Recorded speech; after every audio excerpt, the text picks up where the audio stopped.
Good evening, ladies and gentlemen. Can I just remind members of the public about Council's governance rules? My name is Jackie Weatherall and I'm the Chief Executive. It's about council meetings and making them a safe place for everyone. During the council meeting, members of the public cannot address the meeting outside of public question time, must not interject or act offensively, must remain seated, must switch your mobile phones to mute, must not operate any recording device, audio or visual without obtaining the consent from the Chief Executive Officer at least 3 days prior to tonight's meeting, and can display placards or posters provided they're not offensive, don't obstruct entrances and exits to the chamber or impede any view or person. The Chair, who is the Deputy Mayor tonight, Councillor Richard Lim, can direct any member of the public to stop interjecting or acting offensively. If that behaviour continues, the Chair can ask an authorised officer or a member of Victoria Police to remove members of the public from the chamber. Thank you, and the meeting will start shortly.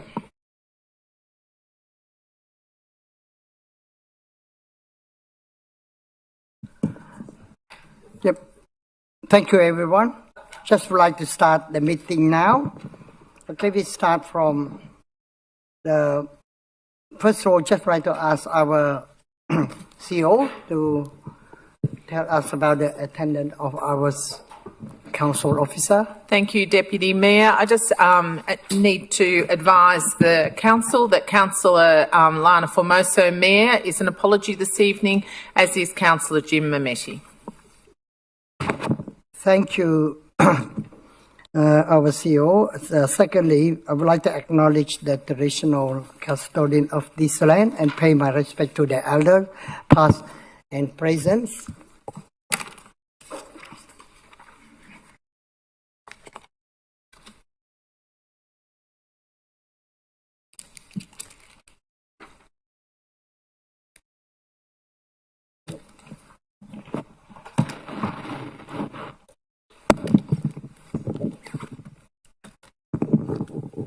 Yeah, we recognize and respect their continuing connections to climate, cultures, country, and also waters. And we also pay our respect and acknowledge all Aborigine and Torres Strait Island, and also the people that be here today, if they're to their elders present here today as well. I acknowledge of their journey as well. Thank you so much. Please be seated. Now the next one, would you like to offering of prayer, reflection or affirmation? Tonight, the person that is going to support to read the prayer is Councillor Dax on behalf of Roseblade, Councillor Roseblade, or the former Councillor Roseblade. Thank you. Councillor Dax. Thank you, Deputy Mayor. Grant us peace, our most precious gift. Give us the will to send this message to all people. Bless our council of Greater Dandenong, that it may always be a stronghold for peace and for tolerance. Make contentment reign within our borders and the health and happiness of our residents. Strengthen the bonds of friendship among all who live here, and may love inhabit every home and every heart. Blessed is the eternal bringer of peace. Thank you. Would like to be seated.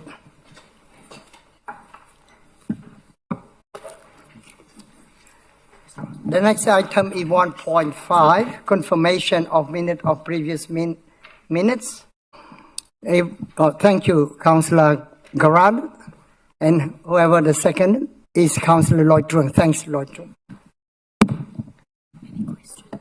Now, any question, Councillor, or any opposition? No, yes, sir. I declare this item, moving. Carried. Okay. Officer report part 1. Oh no, this is the next one. Sorry. Disclosure of interest. Any disclosure of interest for tonight? Thank you, Deputy Mayor. Councillor Sophie Tan has provided a disclosure of a conflict of interest for item number 4.2.1 on the large grants program. She's a member of the Cambodian Association of Victoria and is a recipient of one of the grants provided as detailed in attachment 3 of the report. So she will be leaving the meeting when this item comes along. Thank you, our CEO, Mrs. Weatherill. Now, 2.1, item 2.1, document for ceiling. 2.1.1, document for ceiling. Have a move, please. Okay, Councillor Garad moving, and also seconded by Councillor Long. Yeah, any opposition or any question? If not, the item is carried.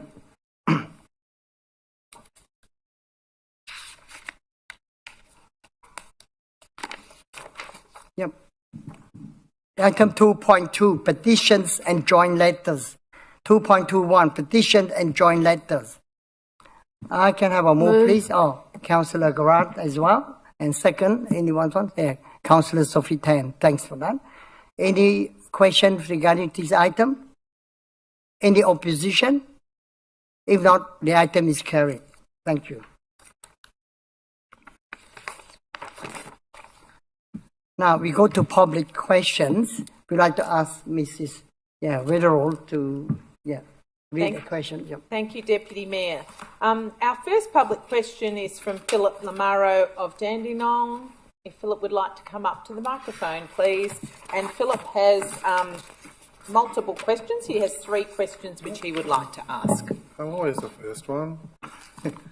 I would like to name, before I start my question, I would like to name a few Victorian councils that currently have an LGBT advisory committee.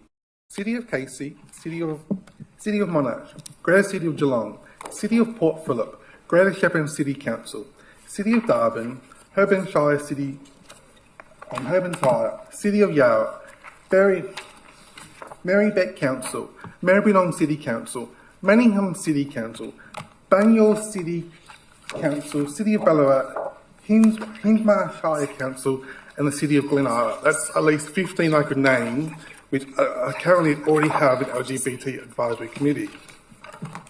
As Greater Dandenong Council claims it is the most inclusive council in Melbourne, why does it currently not have an LGBT advisory committee like the other councils I mentioned?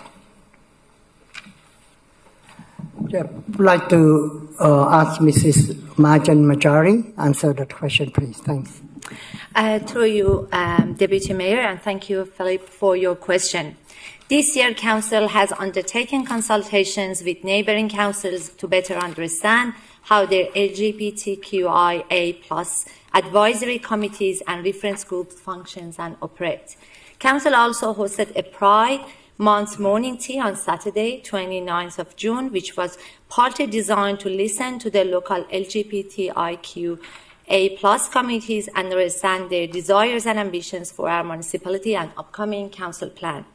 During this engagement session, it was voiced by community members that a formal committee should be formed by council to represent LGBTIQA+ communities. As a result, council is now undertaking steps to form a community that's representative of our local rainbow communities can be part of that. Thank you.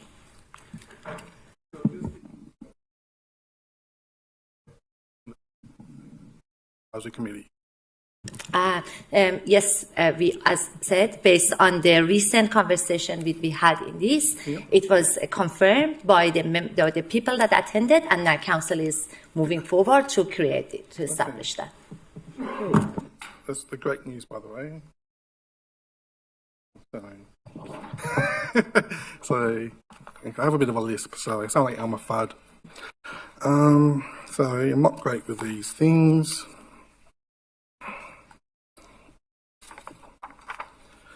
So give me a second. I should have printed out, but I'm bad with paperwork. Okay. In November last year, I asked the council in a meeting about placing rainbow stickers on council facilities to show support and inclusivity to the LGBT community, similar to what many other councils are currently doing across Melbourne. These stickers visually show residents they are entering a safe and inclusive place for the LGBT community.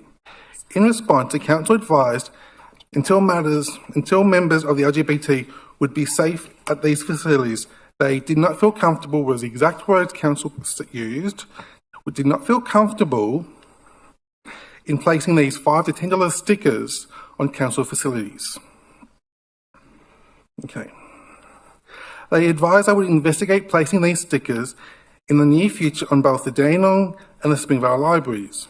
This goal would represent less than 5% of council facilities being, as they said, inclusive of the LGBT community.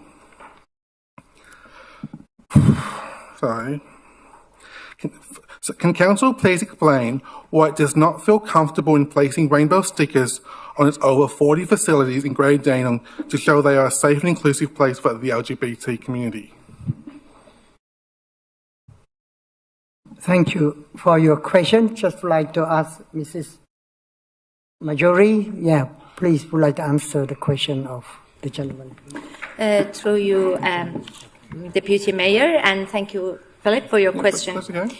Council's diversity, access and equity policy ensure that all committee members can participate in council programs, services and facilities. Accordingly, Council and its staff strive to deliver services and engage with community in a way that respects human rights and equal opportunity for all, including LGBTIQA+ communities. In recent cases, when a rainbow sticker is displayed on an organization entrance, it indicates that a higher level of organizational training has been undertaken to establish LGBTIQA+ inclusive practices. The gold standard is the Rainbow Tick accreditation, which has been undertaken by Stonington and Port Phillip councils. Getting to this accreditation is resource and budget intensive. Council is currently investigating resource allocation in relation to this matter, to formally training around LGBTIQA+ inclusive practice. This, however, does not mean that council facilities are unsafe for rainbow communities, as council diversity, access and equity policy remains in place. Thank you. Places not safe and inclusive for the LGBT community to prevent them from having a rainbow sticker. So what prevents them? That was a part 2 of that question. Yeah, thank you. Ms. Ajari responded to that question as part of her other answer as well. So thank you, Philip. That's great. So just to confirm, you're saying that the council facilities are not trained enough to deal with LGBT community?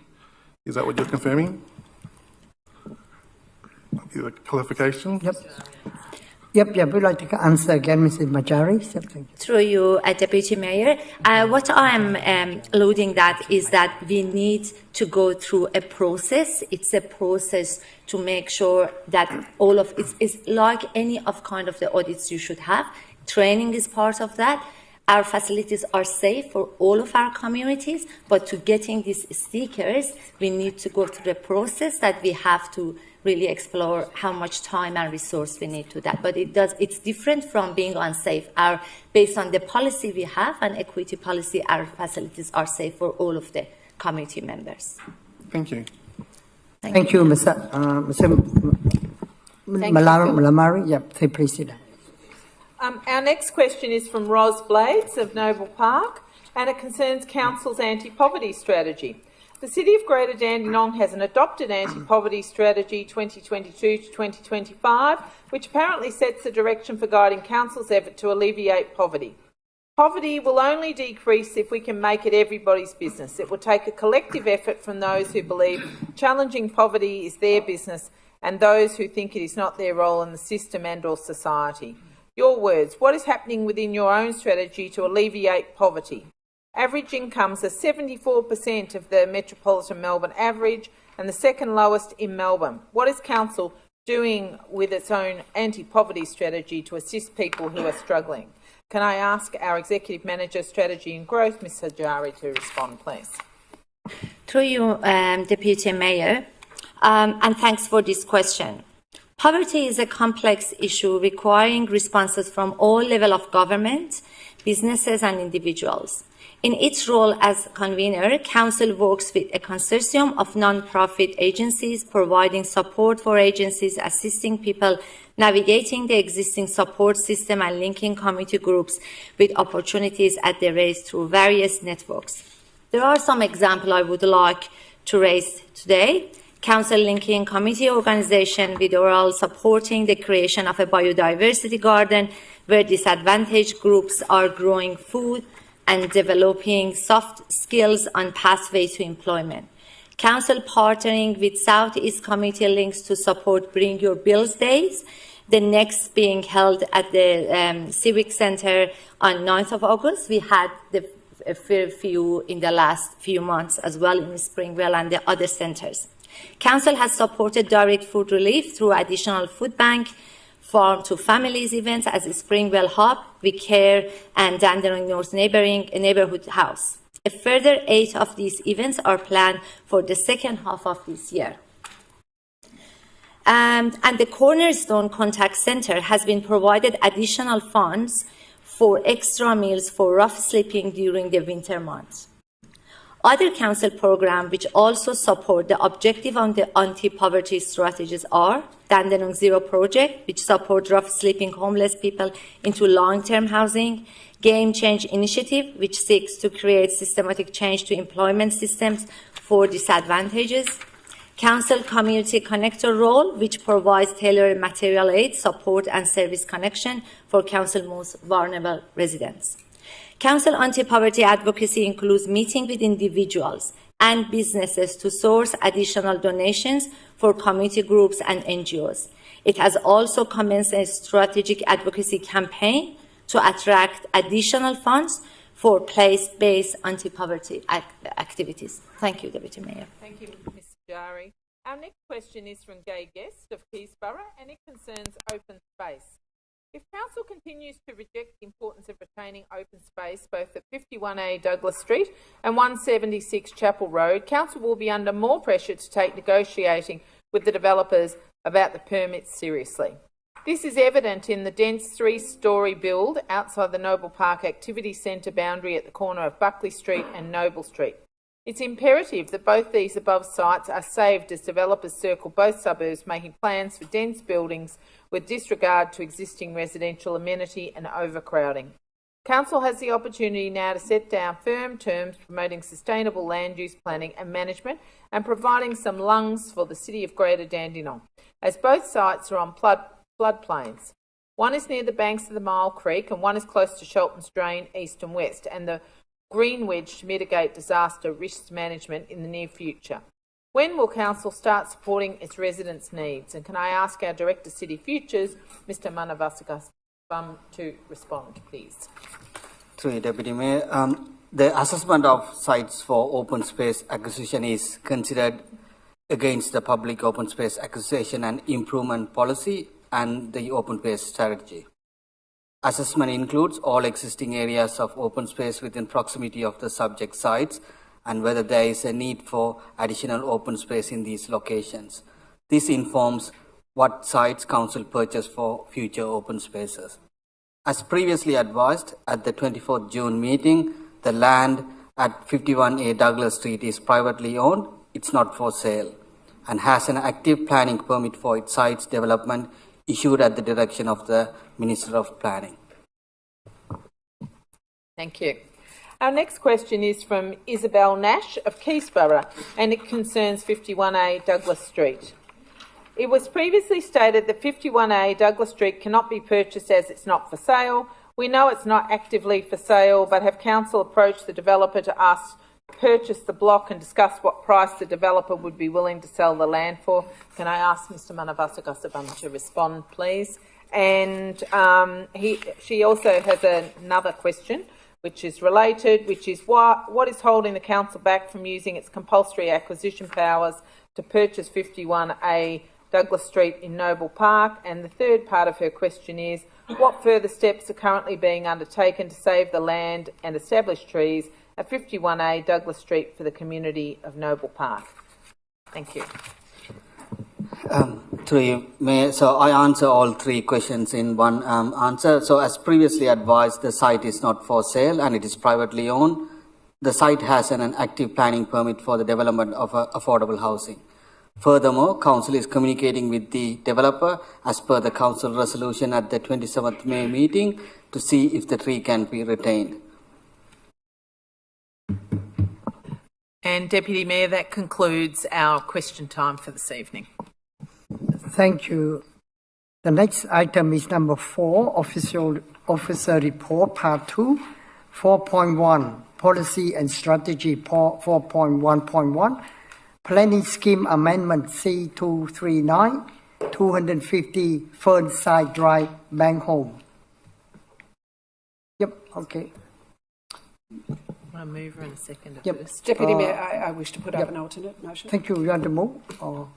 Sorry? All right. Is there a mover of the recommendation? Yeah, alternate. What's your alternate, Councillor Garrard? I wish to put up an alternate motion. Yes, please. Would you mind to let us know what is your alternate? Sorry, I can't hear. What's your alternate? Okay. So the alternate, because this property is within the Banghome retarding basin, which is critically important for protecting surrounding areas from flooding, such as Willow Lodge, which has up to 500 elderly persons, and also Carrum Down, Seaford and Frankston. It is critically important in protecting those areas from flooding, particularly from overflow flooding from Princess Highway to Pillars Road crossing, to enable Innamunnering Creek and Eastern Contour Drain to protect those areas. My alternate is requesting essentially more information. So it is requesting that an independent expert review be appointed who is from another state and who is a hydrologist expert, and that they will assess the impact of Melbourne Water's assessment.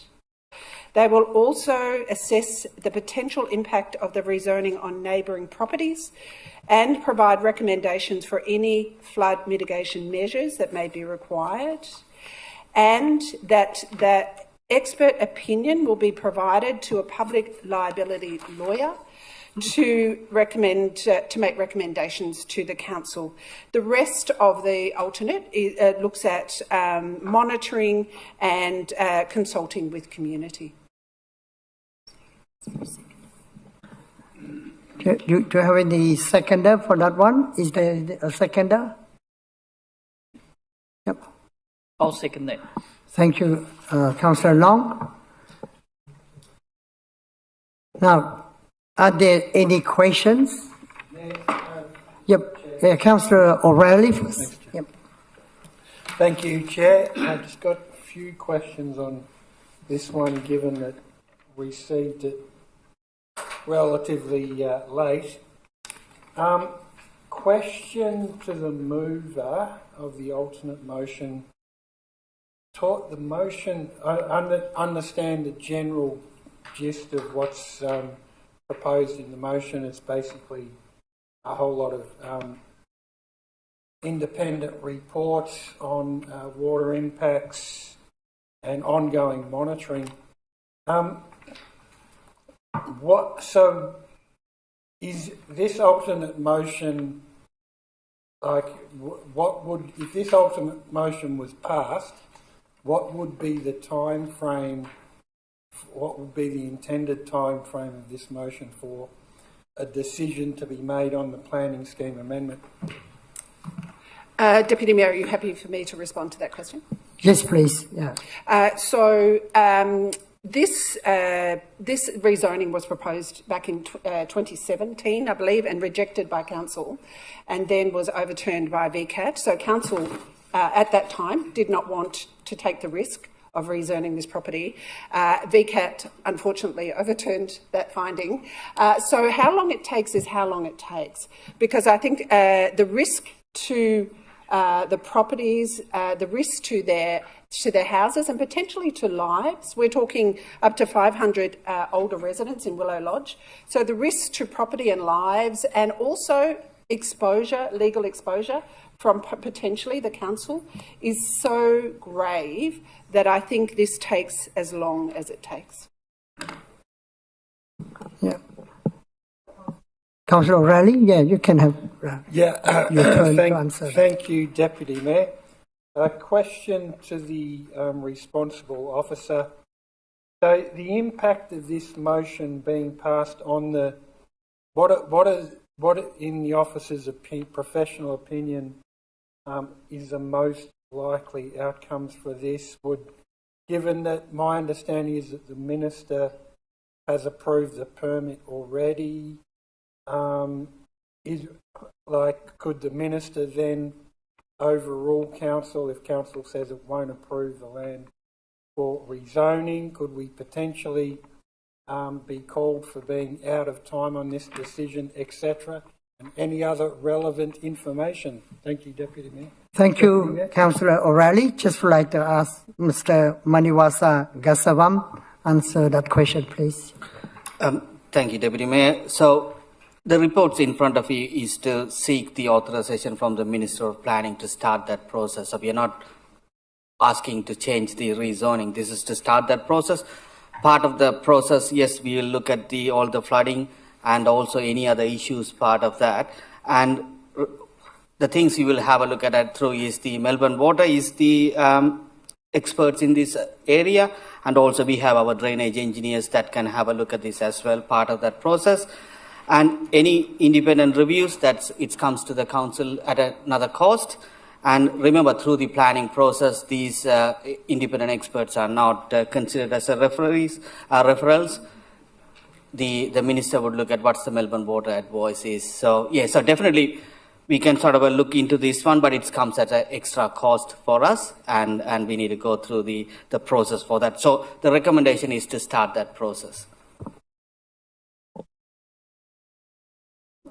Probably Sean, please. Yeah, Councillor O'Reilly, please. Yes, sorry about that. I'll keep going. Thank you, Deputy Mayor. So could I get some sort of approximate cost on this? Because what's described in the alternate motion is fairly extensive and ongoing is my understanding. Does the mover have, or could I get an opinion on the cost both from the mover and the relevant officer? Thank you, Deputy Mayor. Deputy Mayor, are you happy for me to respond? Yes, please. Yeah, so in terms of cost, I'm happy for the council to undertake a cost assessment following the passing of this alternate. But I do emphasise again that the cost of litigation, the cost of remedying the flood risk to a number of properties, we're talking a considerable number of properties, would be extremely high. So the cost of not doing this would be extremely high. The cost of doing this, I'm happy for the council to do an assessment after this alternate is passed. Thank you, Councillor Garat. Do you have any more questions, Councillor O'Reilly? Yep. Thank you, Deputy Mayor. So can I take from the mover that the mover's satisfied that if this motion passes, that the cost will be put to council before any expenditure is undertaken on the items in the alternate motion? Thank you, Deputy. Thank you, Deputy Mayor. Thank you, Deputy Mayor. Thank you. So the mover responds by saying that that costs can be put to the council can negotiate costs, but what is not negotiable is that it is an independent expert. And I think that the issue here is whilst Melbourne Water have given no objection is not approval. And we know that Melbourne Water, we know from Maribyrnong that Melbourne Water they're using dated water flood mapping, and that they have proven, we've seen in Maribyrnong where suddenly they have rezoned large sections of land that was not previously flood zone, knocking 20% off the property of those residences. We know that Melbourne Water are not the only voice and not the only authority, and that it is we have a responsibility to our residents, to their safety, and also their to secure their properties from flooding, which they are right now, to make sure that we are doing this, we are going to the nth degree to make sure that we are fully informed which is what this is about being fully informed before we proceed to a rezoning process. Now, Councillor O'Reilly, Thank can answer you, the question. Deputy Mayor. Just to clarify the Melbourne Water thing to the responsible officer. So, in the responsible officer's experience, does Melbourne Water approving or not objecting mean the same thing, or does it indicate something different? Through you, Mayor. So what Melbourne Water given the letter is they don't have objection to these zoning changes, so which means they are comfortable with this one. But at the same time, what we are seeking is to start that process. Once we start that process, we'll work with the Melbourne Water and also our drainage engineers to identify if there's any risk. And if he needs to go to the independent experts, that's fine, we can do that one, but that comes as an additional cost, which is not budgeted at this stage, which means council needs to look at reducing any services or any capital works projects to fund this one. Thank you, Mr. Yeah, Ma Niwa Gasap Visam. Yep, thank you. Oh, the next one is okay. Councillor Tan, please. Thank you, Deputy Mayor. So my question, just to clarify, so how long to the relevant officer? So how long do we have, our time to inform the minister? What's our time frame on that? Thanks. There's no time constraints in this one because we are just starting. That's where we are. There's a request to rezone from the property owners, so that's why we are starting that process. So this is the council decision is to seek the minister's authorization for a planning scheme amendment. So there's no time limit at this stage. Thank you. Mr. Manivaga Savavisam. Yeah. Councillor Dan, you have any question? My questions have already been answered. Thank All you. right, sir. Thank you for that. Any other question from our councillor? If not, we're going to the next item. Oh, sorry. Any opposition so far? Yep, thank you. Councillor O'Reilly, please go ahead.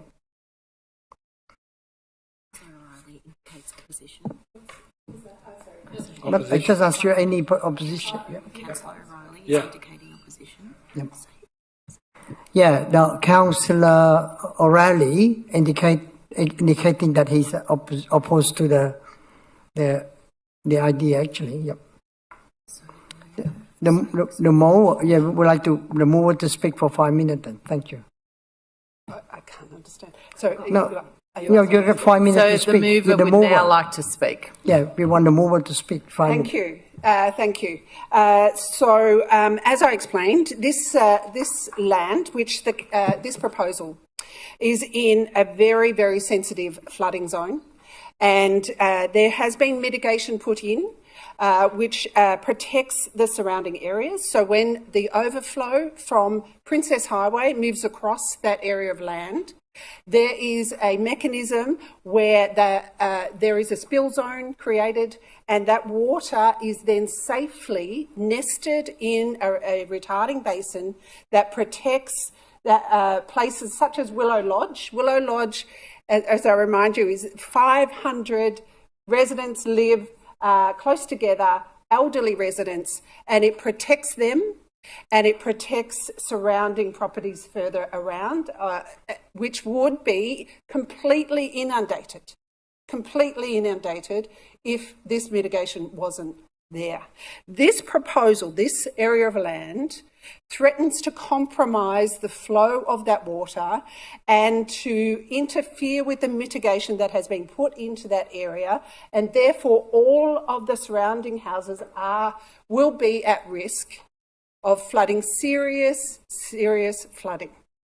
So, with an abundance of caution, and knowing that Melbourne Water have not approved this, look at the wording.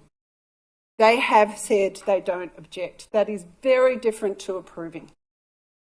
They have not done a detailed study. They have not looked at this in detail. They have not examined the implication for the flooding of surrounding properties. And so the risk for allowing this procedural motion to go ahead is so great. And the risk of litigation for everyone involved is so great that it is imperative that we get an independent expert, and that's the point. And it is very hard to find an independent hydrologist in Victoria, and that is why I have asked that we find one from interstate, because most of the hydrologists already work with Melbourne Water. So we need a truly independent expert to assess the impacts of this rezoning, the impacts on increasing the risk, because once you have compromised the mitigation, it's gone forever. That flooding will occur. The reason this is farmland is because when it floods, there is enough time to get the animals up into the safe zone, and their water sits there for 2 to 3 weeks, and then there is enough time to let them back. That is why it is zoned farmland, for a reason, because we understand how the water moves across this area. And we also understand that when you interfere with that mitigation, you are risking the safety, the lives perhaps, and also the property and the homes of people that live there. The impact of this is profound. So in the abundance of caution, and the council cannot offset its liability by a letter from Melbourne Water. It is not good enough for the council to say, oh, Melbourne Water say it's fine, so it's all good. We are responsible for the decisions we make, and when those decisions have a huge impact on people's lives, we are liable for those decisions. So surely in the abundance of caution, if you were living around there, if your relative was living in Willow Lodge, 500 older residents, surely you would want your council to do everything they could to make sure that this was not going to compromise the health and safety and properties of the people that live around there. That is what this alternate asks for. It's not stopping the rezoning. It is just saying, and under the Local Government Act, as councillors, we can ask for further information. All we are asking for is that we are fully informed by an independent expert. And when the officer says they're going to start their process, those experts are not necessarily independent.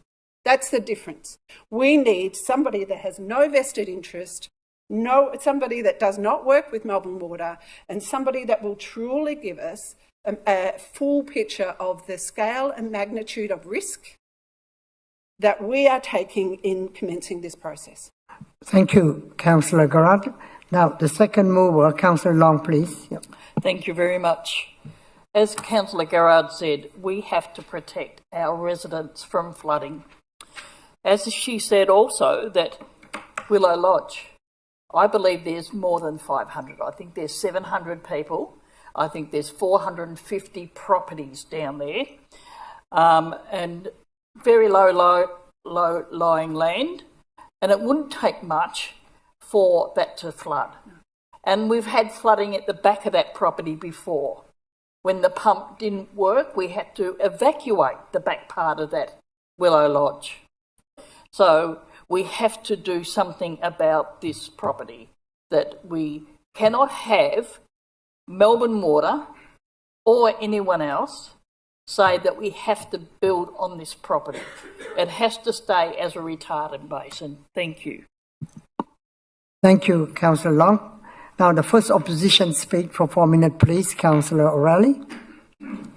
Thank you, Deputy Mayor. I understand the good intentions of the councillors in support of the motion. What I've got concerns with in this motion is it's highly detailed and highly extensive as to the lengths that council will go to analyse and monitor this ongoing. I'm concerned of the cost of that, and in the face of contentions that there's no independent hydrologist that lives in Victoria. Like in order to get an independent hydrologist, they have to come in on Qantas. And the other thing that, like Melbourne Water isn't independent in itself as well.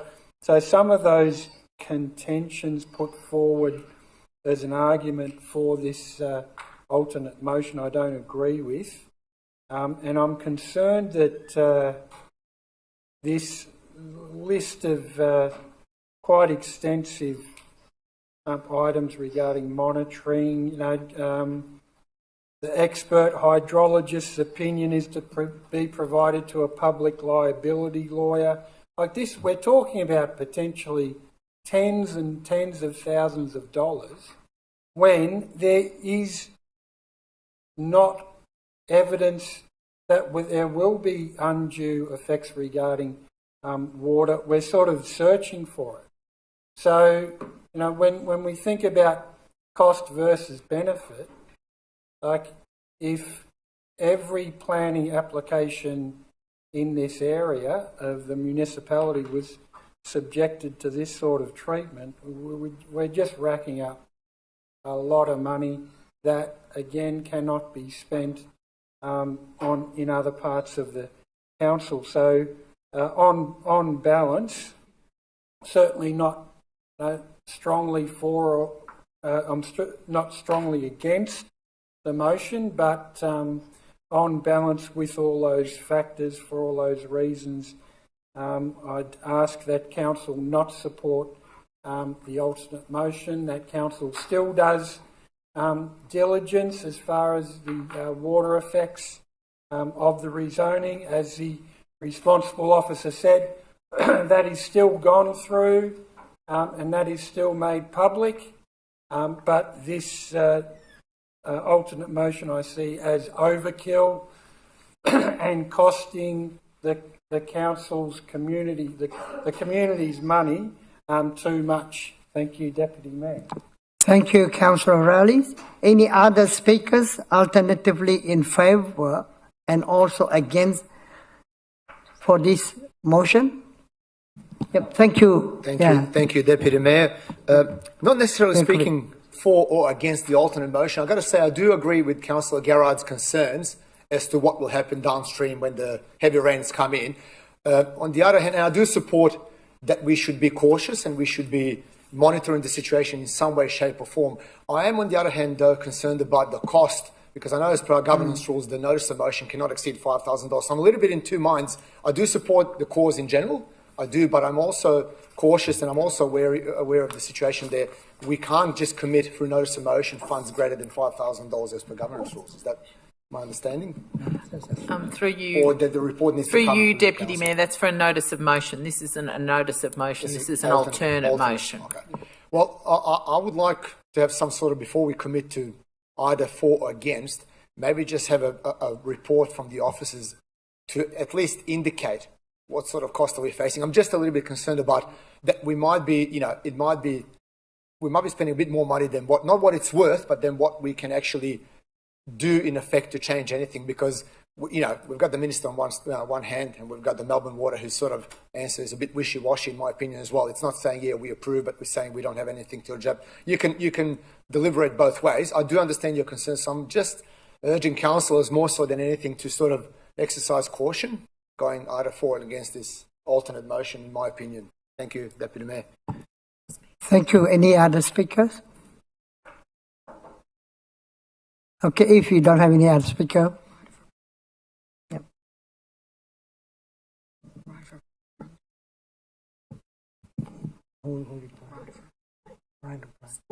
Right of the reply for to Councillor Garrard. How many minutes, Dave? 2. Thank you. I share I think your concerns are valid. I think that we need to be concerned about cost, and I do think that the hundreds of thousand figure that you did state, Councillor Riley, is conjecture, and I am happy to add a clause to this if this will help you vote, that the cost of this will be assessed, and councillors will contain this cost within a figure that is agreeable to councillors, that figure can be determined at a later date. I am happy. Most of the monitoring that we talk about is actually the monitoring that is already being done through the agencies, so it is just gathering data. That will not be a further cost. So I am happy to put that extra clause in so that councillors will then agree that it is, to the cost before it proceeds further, that it is, and that's to be determined. And if the secondary is agreeable to that, if we're both agreeable to that. But I think I'm very pleased to see that in principle, councillors are happy to make sure that 700 elderly residents will be okay, and that we will make sure that we are not pushing on a problem to a next municipality will have to deal with this, because, as I said, the consequences of this are just so grave. The issue of getting someone from interstate, as I understand it, most of the hydrologists do work in some way with the local authority, and therefore it is very difficult for them to be giving an independent perspective, which is so critical in this instance. I think it's important to remember we did reject this as a council. So we were so concerned about this, we rejected this, and it's only that VCAT has overturned that. So those concerns have not gone away. In fact, with climate change and with updated flood maps, we're only going to see greater flooding in that area. So it is really, really vital that we do take a cautious approach. And I thank both speakers for showing that concern. And if the issue of cost is the issue that is of concern, I am happy to contain that cost at an amount that can be agreed to by councillors at the next CBS.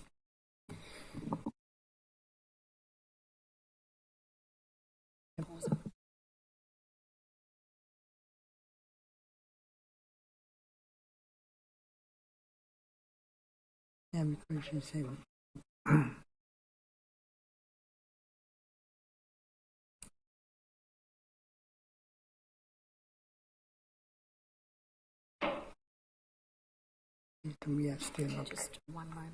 Yeah. Deputy Mayor. Yep, Deputy Mayor, I'd like to move a procedural motion.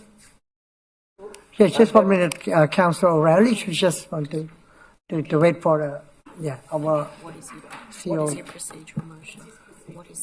What is the procedures of the motion, Councillor Deputy O'Reilly? Mayor, I would like to move a procedural motion that this item be moved to a forthcoming council meeting. Deferred. Yep, thank you. You mean deferred. Thank you. I've just got a question about the deferral. Yeah, sure. Would you like to, Given that we only have a number of meetings left before we go into caretaker mode, so can we guarantee this will come to the next meeting? Yep, I think so. Yep. Ask Mr. Oh. All right. Now, just would like to ask Mr. Maniwa Sava Gazam to answer, please. So, in order for us to get these costs, from an interstate independent, we can't bring another report within 2 weeks' time. It will take some time to go through and then get some costings as well. So, we need a bit more time to do that.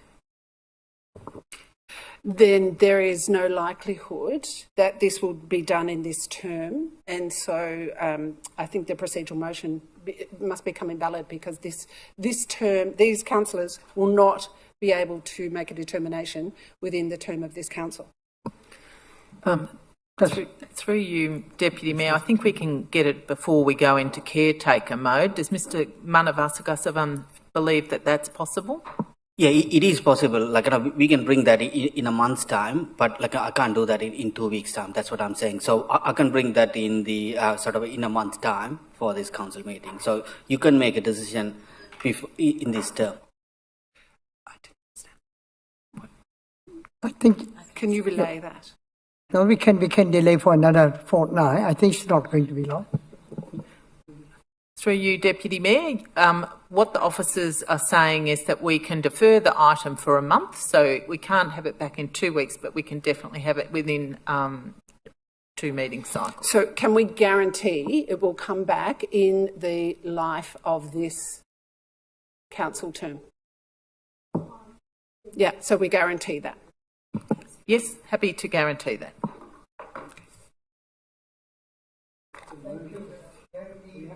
Thank you for that. Now, we have any seconder for the defer one? Happy to second it, Deputy Mayor. Thank you, Councillor Milkovic.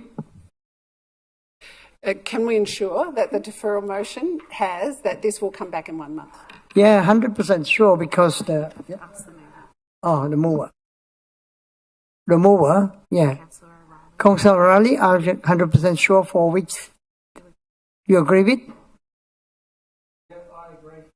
Yep. Thank you for that. Thanks. Now, any further questions on the deferral? Councillor Tan, Councillor Dan. Any opposition regarding to the deferral one? If not, yeah, the item carry. Okay, the deferral carry. Okay.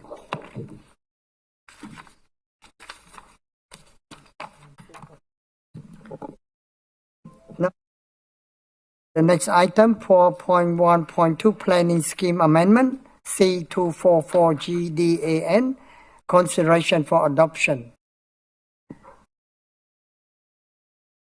Just like to find the mover. Anyone want to move this item? Thank you, Councillor Garage. And anyone second? Thank you, Councillor Riley. Now, any question? Thank you, Councillor Garat. Can the relevant officer explain the context as to why there is restricted, the business, nature of the business is restricted in the first place and why this amendment is required? Thank you, Councillor Garat. Would you like to Mr. Maniwa Saga Sivam answer the question, please? Yes, thank you, Deputy Mayor. So, when the business was started, there was restrictions around the floor space, and also the council had concern about the other type of like supermarket and clothing shops opening in that area. So that was restricted and still is the same. But it's what they are saying is the square meters of some of those things, like 300 square meters for a shop space, it's not adequate, and that's why part of this one is it's an incorporated document changes into that. So it's not a full changes to the planning scheme. It is some incorporated documents. It's from the 1,000 square meters rather than a 300 square meters within the shops. Any further questions, Councillor Garat? Can I just check in with what I think I heard, which was that there was restrictions put on the businesses due to competitive concerns, and that now there is a viability issue with current businesses, and therefore we need to expand the nature of businesses that can be allowed in this. Yeah. Okay. Thank you. Now, anyone have any question regarding to this item? So yeah, I do have a question just to clarify. So the relevant officer, so what is our vacancy rate for that location at the moment? Yeah, I don't have that information about the vacancy rate in that. It's, yeah.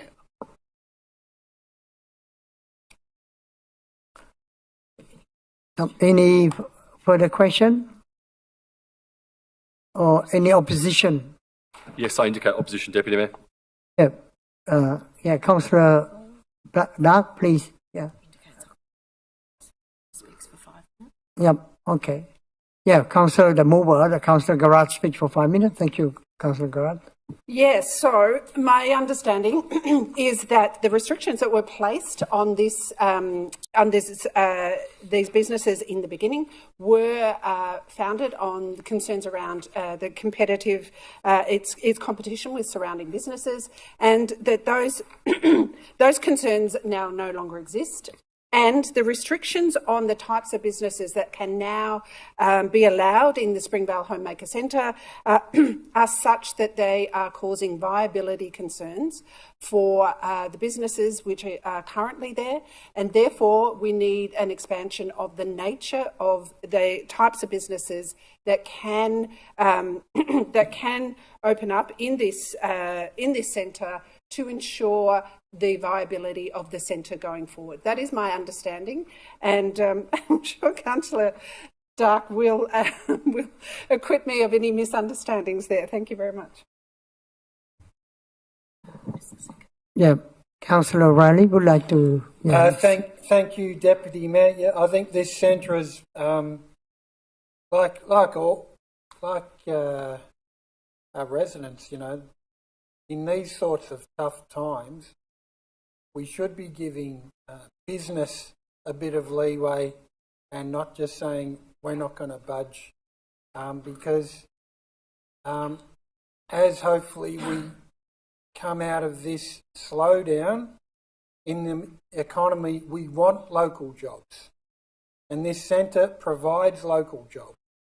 So, and any argument that it's going to take trading activity away from Springvale, I think is flawed, because you're not going to have 10 different types of noodle shops in the IKEA shopping complex.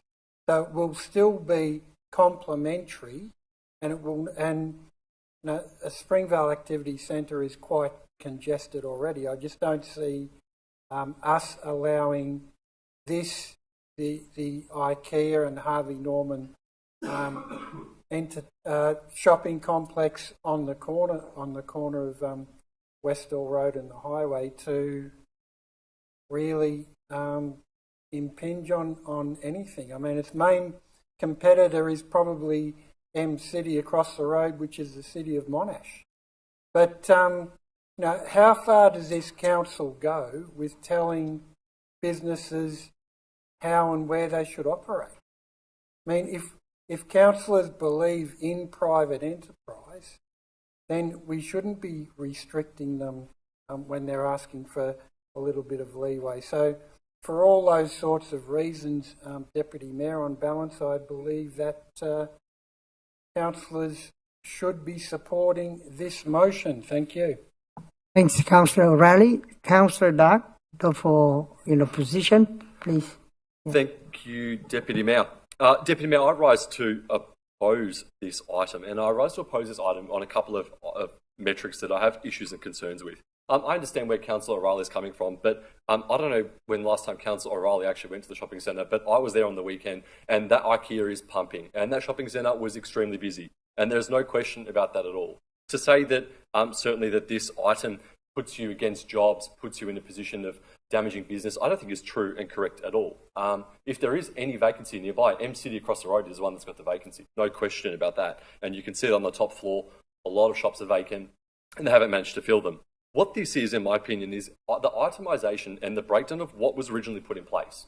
This was originally permitted and approved in 2008, well before I was on council, and it was put in place with the objective that it was a big box retail to support the larger retail chains, your furniture groups, your IKEA, your Harvey Norman, and the restrictions that are currently in place certainly itemise that. The current policy and the current restrictions on the permits say that it must be used for the bicycles, outdoor furniture, equipment, sports equipment, fitness equipment, recreation equipment, or a combination of two or more, kitchen or bathroom items, pet supplies, and baby furniture and equipment. Now that is what the conditions of the permit were put in place to allow for, at the time, certain large retailers. This council has flexed it. We have allowed, on multiple occasions, tenants within that complex to move into the grey area that doesn't necessarily comply with the permit. JB Hi-Fi is one, Boost Juice is another, and they are a food and beverage shop that's there, being the Boost Juice. JB Hi-Fi, certainly last time I checked, doesn't sell kitchen or bathroom items, doesn't sell pet supplies, and doesn't sell baby furniture and other associated products. So this council does support business where it needs to be. When an item comes out and the request is for things like a supermarket that doesn't exceed 500 square metres in footprint, it is no question about it by stealth. And it is because they have a plan in place, and the plan in place is no question to compete with MCD, to inflict and cause damage to local retailers and traders. And this council has spent millions and millions of dollars in building Springvale up to create it into the hub that it should be as the go-to destination. And what it looks like, and certainly from what I was there on the weekend, looking at what was there and talking to the other traders as well, what I think it is that it is a direct competition to compete with the Springvale Marketplace and the Springvale Shopping Centre. And I am the first to not go into protectionist point of view, but, and certainly the free market is a big thing that I do and I'm a strong believer in, but there are limitations on it. And there are limitations when the damage being caused to small businesses is substantial. There have been a lot of disputes between landlords and large big box retailers over rent disputes, over agreements that are put in place where they set things up, they offer large incentives to get these groups in, and then all of a sudden things get tough, and certainly they end up in the court in VCAT disputing the items that are there. And certainly that is something that I know has happened in the past. And that is why, on the overview of looking at what is being put forward tonight, with the requested amendments, I cannot support it, because to me, this is a change for what was originally there, and it is a change that is going to cause substantial damage to our local traders. So I'd strongly encourage my council colleagues not to support this amendment and to keep it how it currently is, with the big box retailers and with the permits that allow the other traders like JB Hi-Fi, that allow the other traders like Boost Juice to be able to operate without impinging and causing potential issues to our local community. Thank you so much, Councillor Doug. Any other speakers? Thank you, Councillor Thank you, Deputy McQueen. Mayor. I also rise to oppose this particular amendment for a couple of reasons. As Councillor Dark mentioned, that by no way, shape or form are we against businesses and private businesses, but there is a difference, and what Councillor O'Reilly might not sort of realise is that local businesses in Springvale Central, mum and dads who are, cooking everyday food and, serving our residents with delicious bread or barmies or whatever the case is, there's a big difference between them and a multi-billion multinational company like IKEA. Now, we need to support the business, but there's a great differentiation between a multi-billion-dollar company like that. They probably need a far less support at the likes of Harvey Normans and JB Hi-Fi's and even the Boost Juice bars for that measure as well, than local mum and dad businesses who operate in Springvale Central. Now, Springvale Central could be, or it might not be your sort of destination of choice, but you know what? We got to admit to ourselves that all the money and all the time the council's invested in infrastructure is turned Springvale into a thriving district. Okay? So what we don't want to happen is to have those businesses relocate for the ease of parking and for ease of access from Springvale Central to join forces with the likes of Harvey Normans and JB Hi-Fi's and turn Springvale Central into what had effectively happened in Dandenong 20, 30 years ago. When Dandenong Plaza opened up, this place here, thanks to Vic Urban or whatever they're called, with their improvements of central Dandenong, nearly killed the place. And the proof is in the pudding right here on these streets. All we have is $2 shops. We got personal injury lawyers and businesses. Well, I think we got one bakery, which is truly damning to think that Dandenong doesn't deserve another bakery in central Dandenong. So we really want to keep Springvale Central active and not actually having to have a danger of these businesses relocating to the Springvale Shopping Centre on the corner of Westall Road and Princess Highway, yet creating another deserted place in Springvale Central. So for those reasons, I will be opposing this motion. Thank you. Thank you, Councillor McQueen. Any other speakers? Thank you. Therefore, now all of these, you have the right to reply, Councillor Garage. Thank you, Madam. Madam Mayor. I'm surprised that we have our two business people here who are very, very pro-business that are concerned about helping businesses. I'm very surprised. The other thing that I'm surprised about is this centre is a very long way from Springvale Shopping Centre. I would believe it would be 5 kilometres.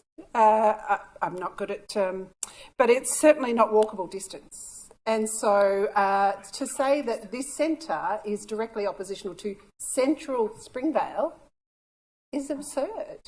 And if we look at the actual amendment, there's only one amendment which says that a restricted retail premises with a leasable floor of less than 1,000 square metres, that a shop must not exceed 7,000 square metres, and that a shop must not include a supermarket that exceeds 500 square metres. So we are talking about a small supermarket where staff and actually people like me, I drove past this on the way home, can pick up a few groceries on the way home. There are no supermarkets in that area except across in the city, which is Monash. So I am very surprised that there is so much opposition to helping businesses who Councillor Dark himself tells us are doing it so tough, and there are so many businesses folding, and that it is a really difficult time for retail.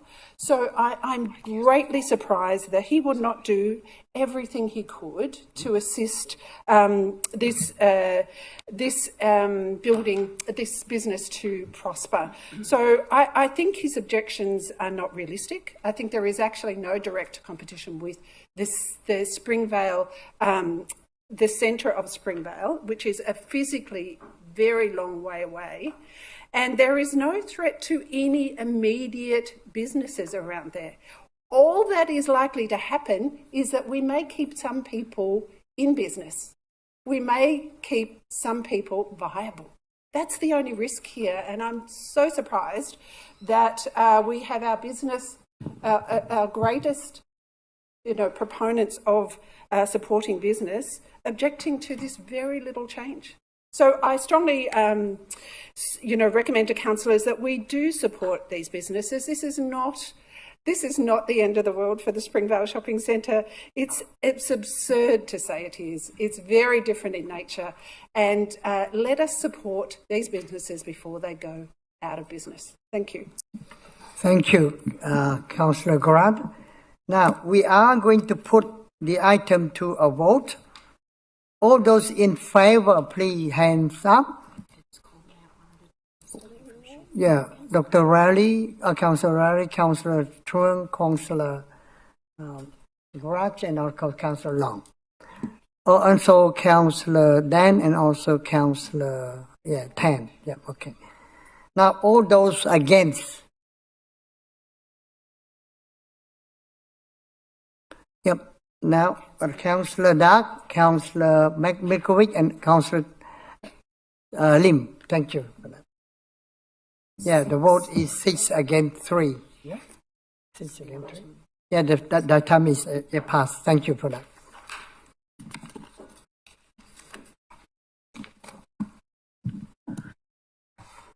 Now go to the next item, 4.1.3, fixed asset policy revised for adoption. Now, who in the favour of this item? Have a mover, please. Yep. Yep. Councillor Garage, and also seconder, Councillor O'Reilly. Thank you. Any questions? Yes, I have a question, Deputy Mayor. Thank you, Councillor Duck. Thank you, Deputy Mayor. Deputy, my question to the relevant officer, I was reading through our note that with the fixed asset policy, particularly to do with the assets and larger infrastructure items, as well, machinery items as well, is that we do say that we do take that to public tender. And I want to just seek clarification from the relevant officer as well, given the policy and the volume of assets and the expense of assets that are there as well. One, if we have a contract with a set auction house. Two, if that auction house is based within the city of Great Dandenong, because I'm aware that there are some large auction companies as well, or what the process is in terms of dealing with particularly the fleet vehicles as well when they get to the end of their life. Mr. Foley. Thank you, Councillor Duck. Mr. Foley, please, would like to respond to Councillor Duck, please. Thank you for your question, Councillor. I actually would need to take that on notice and get back to you in terms of how we specifically auction the fleet, because it's not in my area of expertise. Any other question, Councillor Duck, or any other? No further questions this time. Thank you, Councillor Duck. Any opposition so far? Any opposition? No. If no opposition, the item is carried. Thank you.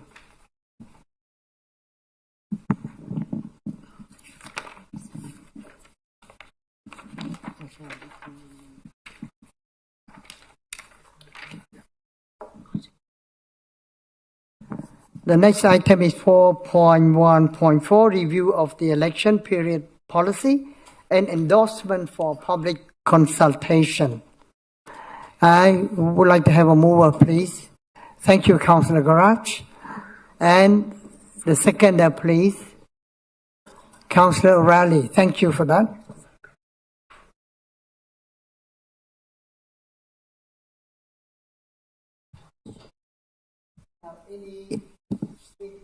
Any questions?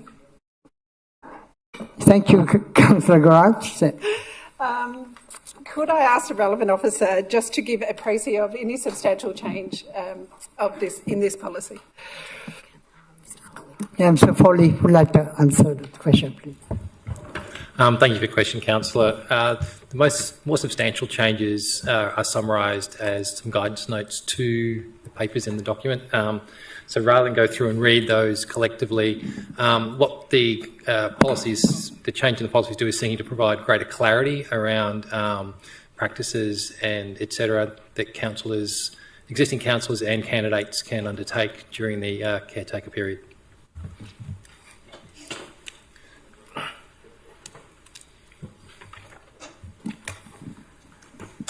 Any other questions? Any opposition? Deputy Mayor, I just wish to abstain on this item. I note that it states that from endorsement that the councillors are endorsing this, and I have some concerns regarding what is in the policy and the way that it potentially affects the role of a councillor up until the time that we're not a councillor, which is basically the end of the election period. So I don't want to basically give it foray that this is endorsed by myself. So with that, I'd like to abstain. That's okay. Abstention, not notice. Yeah. Thank you, I'd like to abstain as well on the same basis. Thank you, Councillor Bob Milkovic. Any other question or any other opposition? Thank you, Councillor O'Reilly. Thank you. Question to Councillor Dark. What in particular, just for my information before I make a decision, what in particular do you see as affecting the role of a councillor? Thank you, Deputy Mayor. Yep. Councillor Duck, yeah, you have a couple of minutes to answer. Thank you, Deputy Mayor. Deputy Mayor, particularly where there's a couple of items that I flagged when I was reading through it as well. One, the role, particularly on page 171, just to point one out of running through it, and I've scribbled on my paperwork here because I've got paper copy. But certainly to do with the role of a councillor and not being able to use the role of a councillor, that yes, you can use a title, but you have to also put on any material that it's not endorsed by council. And those sort of additional things I know are not feasible in a lot of ways, shape or form. The restrictions as well about actually being able to deal with operational items, which we are still councillors until such time as we're not. And if there are operational requests that come in that require a level of action as well, particularly as a ward councillor, and you've got profile, particularly in an election period when, once again, you've got your face around and people all of a sudden come up with questions as well. I think there needs to be a review of what exactly is currently in place compared to what is being proposed. I think that this is substantial tightening and potentially can cause issues for, particularly in my role, being able to facilitate my role as a councillor and still serve my residents until I'm not a councillor, 31st of October. Any further questions? Now, any opposition? Thank you, Councillor O'Reilly. Can I get clarification on what was just said from the responsible officer regarding... I understand that these come from like Victorian government guidelines or whatever. Like, have we gone over and above what the Victorian government says the limitations should be? Thank you, Deputy Mr. Mayor. Foley will answer that. Through you, Deputy Mayor. Council, what we did is actually go through a comprehensive review of a number of other councils over the last few months and what they've been putting up, which is why this has taken some time to get it. We wanted to see. And we've benchmarked, in many cases, we've actually taken language from other existing or recently reviewed council policies. So in terms of meeting the government or legislative requirements, this simply seeks to expand and provide clarity around interpretation of that, if you like.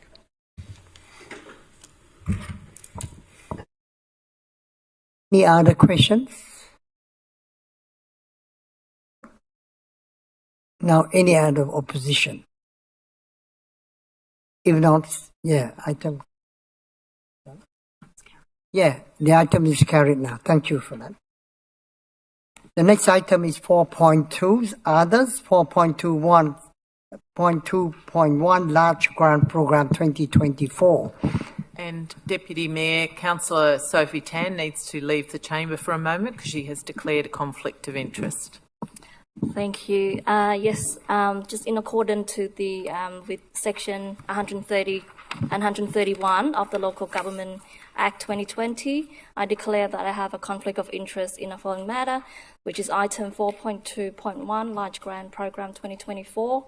Further, I declare in accordance with the Section 127 to 129 of the Local Government Act 2020 that the type of interest that have given rise to this conflict is indirect material conflicts of interest of a pecuniary nature. I declare nature of my interest described as I am a member of the Cambodian Association of Victoria and it's recipient of the grant provided by as detailed in attachment 3 of the report. So I'll leave the chamber now. Thank you.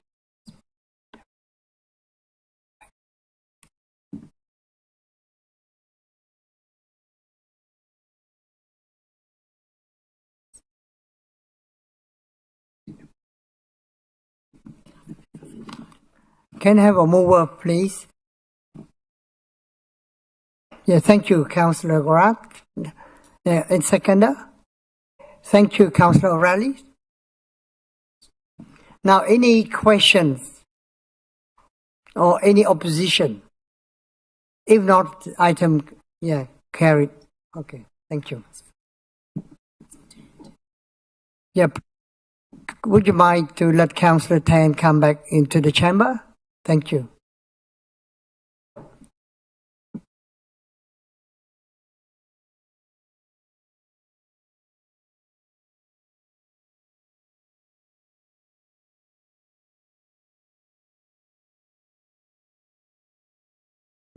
Thank you, Councillor Tan.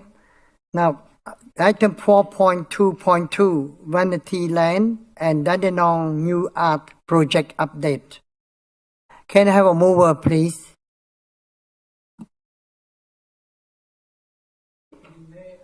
Thank you, Councillor O'Reilly. And any seconder? Thank you, Councillor Truong. Any questions? Thank you, Councillor Garage. Or opposition? Oh. Any questions? Any questions? Just want to ask question first. Okay. Any question? Any opposition? Okay. Yeah, Councillor Garage first then. Councillor Garage first? Or team? What? Yep. First, okay. So the mayor is going to speak. Okay. Yep.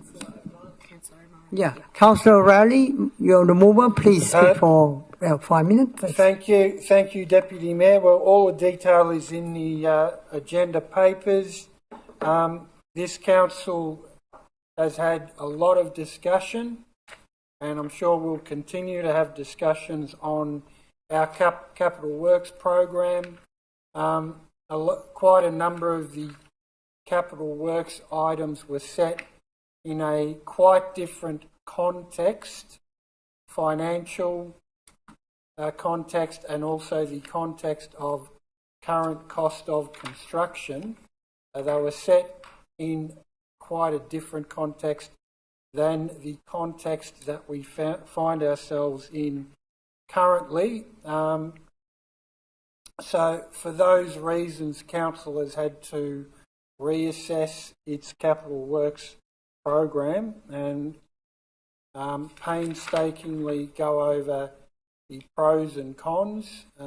In this particular case, Vanity Lane Capital Project has been decided to be ceased as part of the recommendation of this motion. We found that there were a number of issues with it that perhaps weren't fully fleshed out when we initially made the decision at the time. We need to be responsible with our capital works program to allow for flexibility. We don't want to be completely debt-ridden and inflexible to future shocks that might strike this council.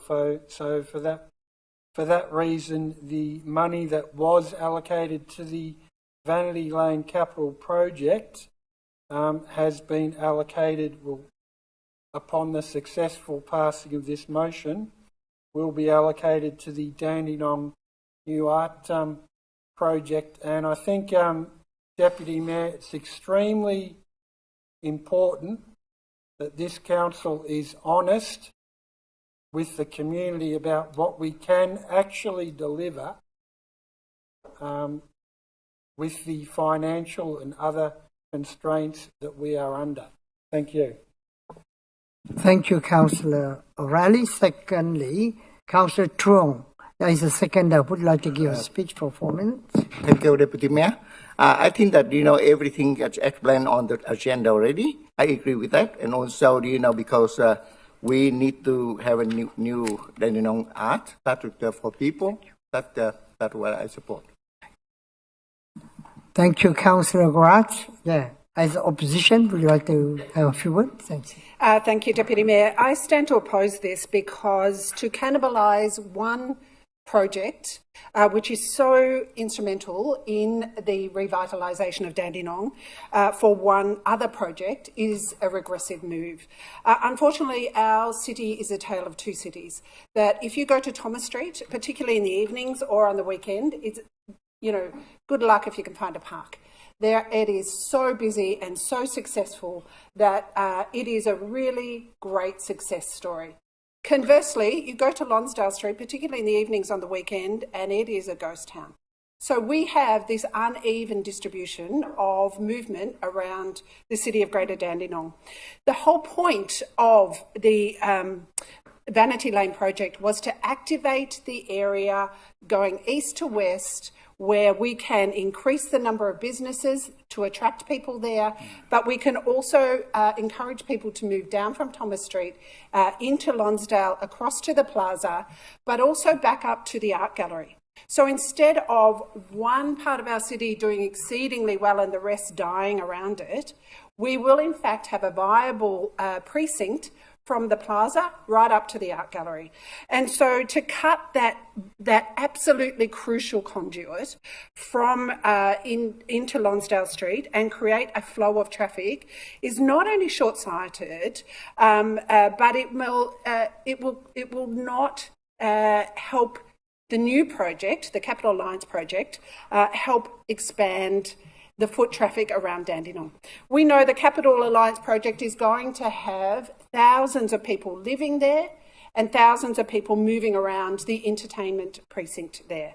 So we want those people not just to go to the Capital Alliance project, we want them to flow across the businesses all around Dandenong. And this Vanity Lane, which was part of the revitalisation of Dandenong, is a crucial piece in that puzzle. And it is incredibly short-sighted to suddenly turn around after all the money and all the consultation, which has been years in the making.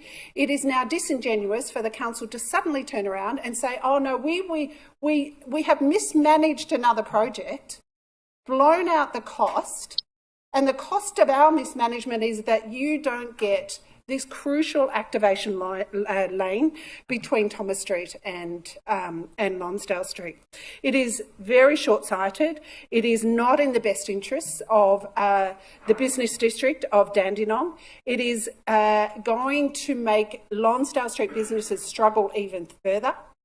And it is critical that we revisit this decision. And also 1.4 million, which is the money being transferred, is in no way filling this huge chasm of debt that we have at the Dandenong Arts Centre. 6.4 million, this is no way going to address that. So cannibalising one project because we have mismanaged another is not in the best interests of the City of Greater Dandenong. I do remind you, this was a crucial part of the Dandenong Revitalisation Project, and many, many residents have been banking on this happening, particularly business residents. So I implore councillors not to support the cannibalisation of this project. Thank you, Councillor Garad. Any other speakers? Councillor Dutt, would you like to speak? Thank you. Thank you. I Thank forgot you. about you. Thank you, Deputy Mayor. Deputy Mayor, I agree with what Councillor Garrard's saying, and I agree wholeheartedly. This is robbing Peter to pay Paul, and it is one of the worst decisions I've ever seen in 8 years on this council that is being brought to us tonight. The Vanity Lane project was acquired with the specific goal of revitalising Lonsdale Street. Go down Lonsdale Street during business hours, on the weekend, 24/7, Lonsdale Street is struggling. There are some small businesses there that are trying so very, very, very hard to be able to trade, to be able to battle through tough conditions. Car parking is not the easiest thing to get. And yet you go down Thomas Street and it is active. There is so much life at night. There is activity of the retail, of the restaurants, of the cafes, and it's a hub. Yet you go one street onto Lonsdale Street and business is totaled. And the whole reason that council came across the opportunity of being able to buy this was that there was a fire in a facility. And it created an opportunity for council to acquire this site. It came up with the opportunity that provided us the ability to open up a large laneway, a major thoroughfare, to connect traders from Thomas Street to traders in Lonsdale Street, to allow people to be able to move freely between the two, which increases foot traffic. It allowed the ability of the traders in the shops to consult, and I know all of the traders along Lonsdale Street that are directly affected were so desperate to get this over the line. I know their feedback was amazing because it came to this council. It's been in the briefing pack, and it has been there to show that they need it open. There is a really, really good African superstore that sells a lot of food, a lot of hair products, beauty products for the African community, and they're one of the first ones that have said at the back of their shop is a walkway. And as a part of the activation, they were going to open that up to allow an entrance from not only Lonsdale Street, but also to Thomas Street through Vanity Lane. This council went out and spent thousands and thousands of dollars doing direct mail outs, of doing consultation, of doing drop cards, of contacting traders, of doing everything to come up with precinct plans. We engaged architects, we did drawings, we did plans, we put signage out, we got everybody hyped up, and then what happens? Click of the fingers, a director had clearly done a substantial error in their judgment with the Dandenong Art Gallery, and then all of a sudden we have a $7 million black hole. That's exactly what happened. And then officers have come in, tried to patch what is there. Those directors who were in place are now consultants for whatever that's worth. And certainly what they're trying to do, I understand. I understand the cost pressures. But to kill one vital project to fund a small portion of that money, because that building is not worth $6.74 million or whatever the shortfall is there, it's worth a lot less. So therefore there's still a shortfall that needs to be had. And there's still no plan to cover that shortfall apart from rating reserves, which are getting drier and drier and drier. And this council cannot afford to kill such a vital project to support an art gallery at the moment, which has been a complete standstill since we purchased it for $1, arguably probably the worst dollar this council's ever spent. And now we are struggling. But this is a project of such vital significance to Central Dandenong. And to go down the path of selling a building is absolutely ludicrous. And that is why I will not be supporting this tonight. And I would encourage my fellow councillors to vote against the selling of such a vital piece of infrastructure to our community. Yep. Thank you, Councillor Da. Any other speakers, please? Yep. Now, we will now put this item to a vote, you think? Yep. Reply, all right, reply, sorry. I forgot the part. Yep. Yep. Yep. Councillor O'Reilly, yeah, right to reply, you, the one that... Thank you, Deputy Mayor, and look, I agree with the sentiments of councillors opposing this motion that in some respects Vanity Lane would have provided benefit. However, it's all detailed in the report. There were a number of issues as well that would emerge from Vanity Lane. But the key point is, Deputy Mayor, is ourselves as councillors shouldn't be promising and building expectations in the community on a whole raft of projects that realistically will not be delivered. So we can get up and talk about the benefits of a whole number of projects, but the reality is this council's capital budget is severely constrained and becoming more so with increased construction costs, increased cost of debt, and less money in real terms coming in through rate capping. So I would love to stand up and tell residents you can have your cake and eat it too, and you're going to get everything like, you know, the Victorian government said at one point that, like, there's no cause for concern, we're going to give you everything, but the reality is we should be honest. We've just attended a conference in Canberra that was titled Building Community Trust, and we don't build community trust by saying we're going to do everything and only deliver a portion of that. So reality bites sooner or later. Better to give bad news early rather than at the last minute. Unfortunately, Vanity Lane will need to be ceased, which frees up some capital for the DNA project. Thank you, Deputy Mayor. Thank you, Councillor O'Reilly. Now, we will now put the item to a vote. All those in favour, please hand up. 1, 2. Oh, yep. Councillor Tan, Councillor Dan, Councillor Milkovich, Councillor O'Reilly, and Councillor Long, Councillor True. Yeah, all those against? Yep, Councillor Duck, Councillor Garage, and Councillor Lim. Thank you. Now the item is carried. Thank you. Now the 4.2.3 recommended appointment for membership of Positive Aging Advisory Committee. I'll move. Thank you, Councillor Long. Second by Councillor Tan. And any opposition? Any questions so far? Any opposition? If not, the item is carried. Thank you.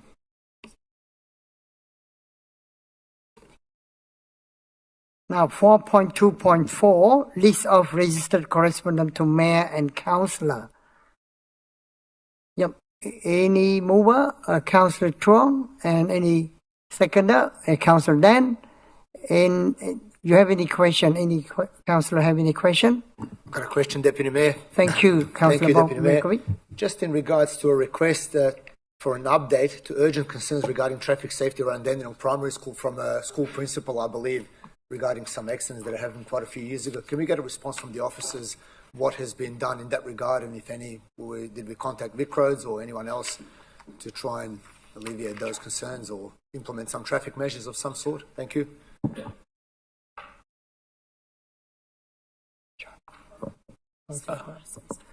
I'd like to ask Mr. Price to give the answer. Thanks. Yeah, through the Deputy Mayor. Thank you. Yes, look, recently we met with a number of schools within Dandenong to understand their concerns around safety around school areas. And at the moment, we've just gone through a consultant engagement to just further understand what some of the issues are and what some of the recommendations could be moving forward. So with that report now coming in, we intend to set up a road safety forum in August, in a month's time, to meet with a number of schools to actually discuss their concerns around safety around school areas, and then put a bit of an action plan together around how we can address that. Thank you. Thank you, Mr. Price. Any other questions? That's it. Thank you. Yep, thank you, Councillor Milkovich. Now, any opposition? If there is no opposition, the item is carried. Thank you. The next item is 4.25. 4.2.5, draft minute of Cultural Heritage Advisory Committee meeting on the 21st of March, 2024. Can I have the move? Thank you, Councillor Long, and also thank you, Seconder, Councillor Dant. And Councillor, any question, please? Any opposition? If not, the item is carried. Thank you for that. The next one is 4.2.6, draft minutes of Disability Advisory Committee meeting on the 15th of April 2024. I have a mover, please. I'll move. Thank you, Councillor Long. And any seconder? Please, yes, thank Councillor Dan. And any question? If no question, any opposition? If not, the item is carried. Thank you for that. It's Deputy Mayor, I have to withdraw that because I was an apology for that meeting. Oh, thank you for that. It doesn't matter. Doesn't matter, is that? Okay, All right, second. thank you. Thank you. Okay. The next item is 4.2.7, draft minutes of Positive Aging Advisory Committee meeting on the 11th of April 2024. Can I have a mover, please? Thank you, Councillor Garrard. Seconder, thank you, Councillor Tan. Any question from our councillor? Any opposition? If not, the item is carried. The next one is 4.2.8, Multicultural and People Seeking Asylum Seeker Advisory Committee meeting on the 14th of May 2024. Can I have the mover, please? Thank you, Councillor Dan. Any opposition? Oh, sorry. Any seconder? Sorry, I made a mistake. Any seconder? Thank you, Councillor O'Reilly. Now, any questions so far from all of our team, councillor teams? Any, if not, any oppositions? If not, the item is carried. Thank you for that. Notice of motion number 38, LGBTIQA plus advisory committee. Can I have? Yeah, Deputy Mayor, I've got an alternate, please. Alternate, okay. Yes, thank you.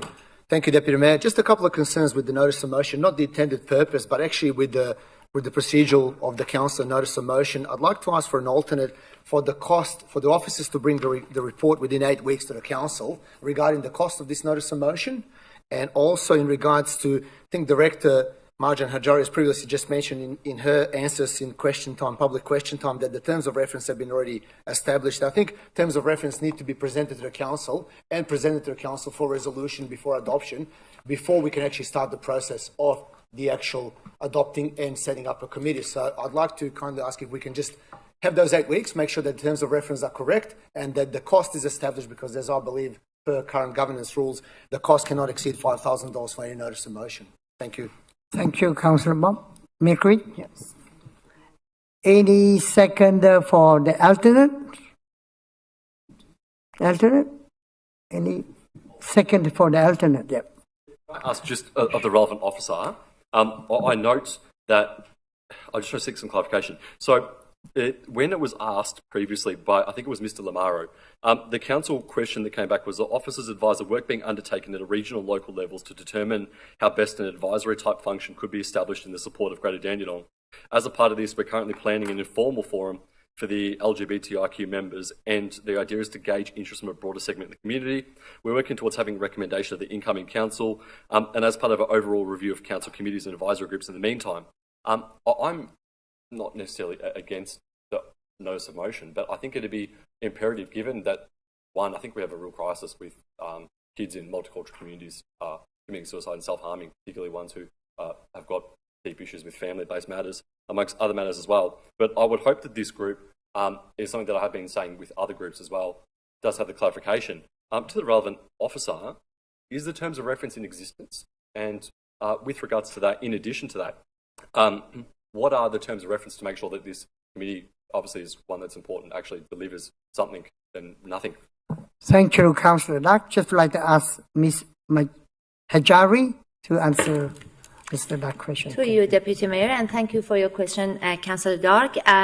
We, as I alluded in my answer, we just started to develop these terms of reference, and as you, Councillor Milkovic, mentioned, it should come to the council for endorsement. So when we said we hadn't established a group, but we started to develop the terms of reference for council endorsement and review. And as mentioned previously, yes, we have done a series of benchmarking with the other councils. We also engaged with our community, and we came to this conclusion that because we are looking at the different options, if we have a regional advisory group or we have a one dedicated for the city of Greater Dandenong, what we receive as the feedback from the LGBTQ communities was that they asked for, especially the recent engagement we had as part of the morning tea, they wanted a dedicated one for the Greater Dandenong. And based on that and the other benchmarking, we are starting the process of developing the terms of reference. There's a timeline for that because after that it should go to the committee engagement, that we have to make sure that everything in the terms of reference is right.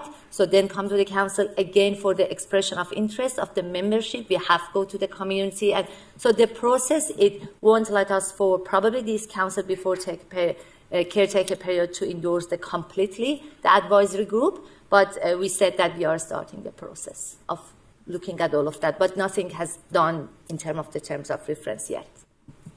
Thank you so much, Mrs. Hajari. Any more questions? Yes, thank you, Deputy Mayor. Deputy Mayor, the question to the relevant director. So in February 2024, this council, the officer's recommendation, the officer's report, was that they were already working through it, how it is. And 5 months later, there's still nothing done. And they've only just started looking at the terms of reference now. Like, this is ridiculous. Like, 5 months later and still nothing. And this is, I'm just completely at a loss of how, since February 2024, people have been asking questions, Mr. Coleman, Mr. Lamaro, consistently, how we are not at a stage where we've got something to go forward. Because I can understand where this comes from, and I'm happy to support going out to the committee and getting people to nominate to join this committee. But to what purpose? What are the terms of reference?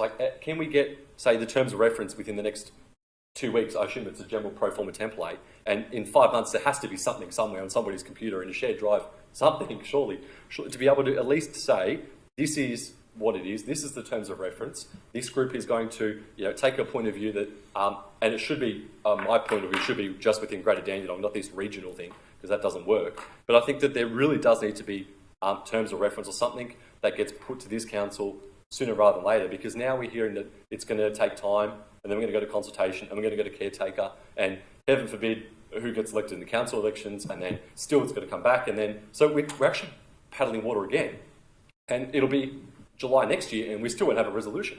So I think that with this item here, what I would like to see is that something comes back to council in the next couple of weeks with the terms of reference, and the terms of reference is consulted with people that I think we've got a database from the Pride morning tea that was held only a couple of weeks ago, and I know the director nods. So we do have a database already. I don't see why we couldn't put some level of terms of reference out to them to engage some level of feedback with an amendment. Or Deputy Mayor, can I respond to those?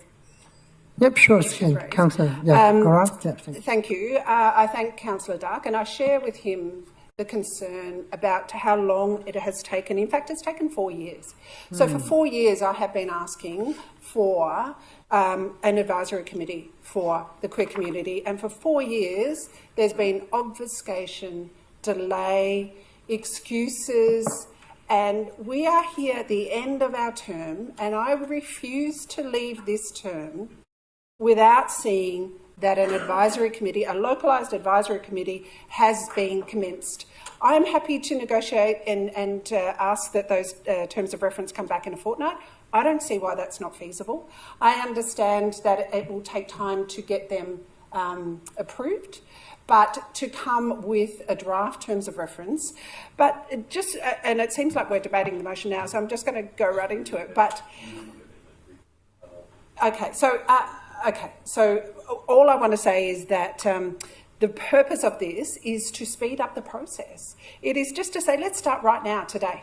And we heard the intention is there, but the delay after delay after delay is unacceptable, inexcusable. We talk about on our website that we consult, advocate, represent, and we have no mechanism for doing that. And so for 4 years, it's a sham of consultation, it's a sham of representation, and we have let the community down. And I feel like I have let the community down by accepting the delays and the obfuscations, and I refuse to do that anymore. And so that is the purpose of this notice of motion. So I'm happy to go back for people to debate the amendment, which I forget. If we have the alternate being, if we make motion the first part of Councillor Garrett's number 1, that the council immediately commence a process of establishing a Dandenong-specific LGBTIQA+ advisory committee consisting of members from the Dandenong community and relevant stakeholders. And 2 is that the terms of reference comes to the council meeting on Monday, the 22nd of July, 2024. Is that? I think that. Then I don't think we need an alternate. As a mover of this motion, notice of motion, I'm happy to accept that addition. Through you, Deputy Mayor, can we just check with Ms Ajari that she'll have time to do it that quickly? This is draft. Through you, Deputy Mayor, I don't see a concern of bringing back the draft of the terms of reference to the council in 2 weeks, just because we have to submit the report for the 22nd one. We already missed the deadline for submitting the report, but I can confirm for the next council meeting after that, we bring that, because the report for the 22nd was due on Friday. So in terms of the governance, probably I missed that deadline, but happy to bring the draft for the following council meetings or the CBS. Through you, Deputy Mayor, we can bring it as a late report, so it will come through to the councillor briefing next week. We'll put it in the papers tomorrow. I'm not clear on what does the report contain the terms of reference that will start to establish this? What is... Ms Ajari is saying that she can provide the terms of reference. Okay. She's just saying that the report deadline has passed, and I'm suggesting we'll put it as a late report. Can we... Okay, sorry, question. Can we also have an indication of the cost of this in the report? Yes. We can include the cost of establishing an LGBTIQA+ committee as well. Thank you. I'll second. I'm a little unclear. Are we going back to the substantive motion now? Is that right? It's the amendment. The amendment. I've amended your motion to include that. The motion on the table is the alternate. We have a mover. That's right, and we don't need to include anything about the cost. I will just ensure that the officers include an estimate of cost. If we can include the cost of it in the report, then that's fine, just to find out what's going on. I think we should include indicative costs. Obviously, there would not be time to be doing detailed analysis, but indicative costs, I'm happy to support that. Yep. Just got a question, Mayor. Yes, please. Yeah, I'm a bit confused, Mayor. We've got the motion in the agenda saying we immediately commence the process, and then Councillor Milkovich is talking about, the cost of a report as if like that's going to determine whether we do commence the process. And like my reading of the room is that everybody is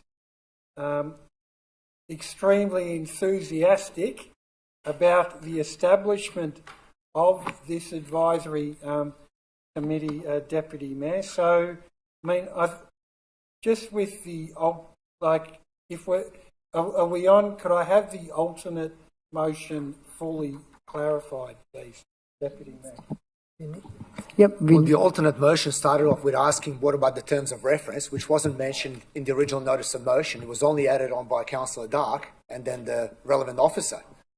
So it was formed part of the question, and also the cost of the report, or the report that's indicated the cost of notice of motion it formed a two-part question as to what it is. Now, obviously, the terms of reference have been clarified at a later conversation by Councillor Dark, suggesting that it needs to be brought in 2 weeks' time. Well, it wasn't mentioned here because it says the council immediately commences the process. Why can we start the process when there's no terms of reference? Through you, Deputy Mayor, can I offer a suggestion? Thank you. The proposed motion is that council immediately commence the process of establishing a Dandenong-specific LGBTIQA+ advisory committee consisting of members of the Dandenong LGBTIQA+ committee and relevant stakeholders. That's 1.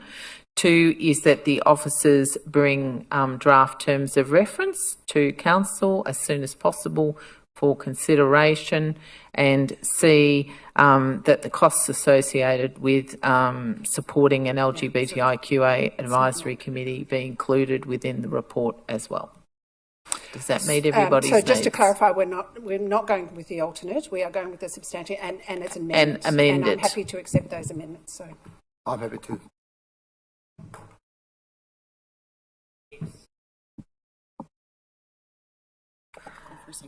Yep. Yep, okay. You want a second? Okay, thank you. Now we need a seconder for the alternate motion. Yes, I'll second that. Thank you, Councillor Dark. Yep, the seconder. Any questions so far? Or any opposition? Okay, yep, correct.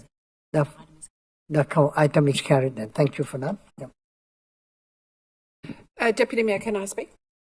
I want to thank my fellow councillors for so enthusiastically supporting this. I'd really like to apologise to the community for it taking so long. I'd really like to thank people like Philip that have been so steadfast in advocating for this, and I think that it is really a black stain on this council that we have waited so long, particularly as so many of our regional councils have had one for such a long time.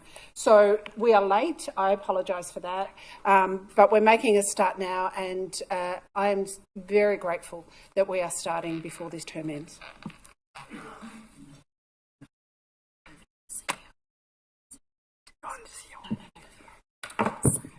Oh, let's see. Want to read this one? Thank you, Deputy Mayor. Before we start the next item, which is item 6, with reports from councillors. I was going to speak to the motion. Oh, sorry. Yeah, sorry, 30 seconds. Yeah, sorry. Deputy Mayor, I just want to speak to this item as well. And the reason why I supported this item was that I was talking to a member of the Greater Dandenong community who identifies as LGBTIQ. And they said to me today that they counted that they've known 34 people that were gay and have killed themselves or self-harmed to the point where they've ended up in hospital. And a lot of those are within the city of Greater Dandenong. And that is deeply concerning that we have statistics coming out that are so high that one person in our municipality can count so many people that they know in their inner sphere that have got to the point where they've self-harmed. And I think it's a substantial issue that is not being addressed. And I think that is why the push to actually get the terms of reference coming to council is certainly a reason why there is somewhat of an emergency to get this action before heaven forbid somebody else self-harms or takes their life. Thank you, Councillor Duck. I would like our CEO to... Thank you, Deputy Mayor. And I might ask Ms Gillies to come up and help display the awards.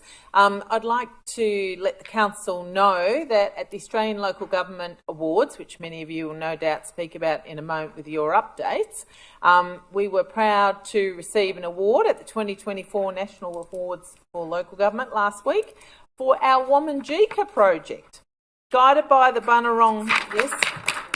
It's an Indigenous award guided by the Bunurong Land Council. This project saw 4 Aboriginal artists create beautiful flags to display outside the Drum Theatre. The aim of Wominjeka was to show an inclusive and warm welcome to our city.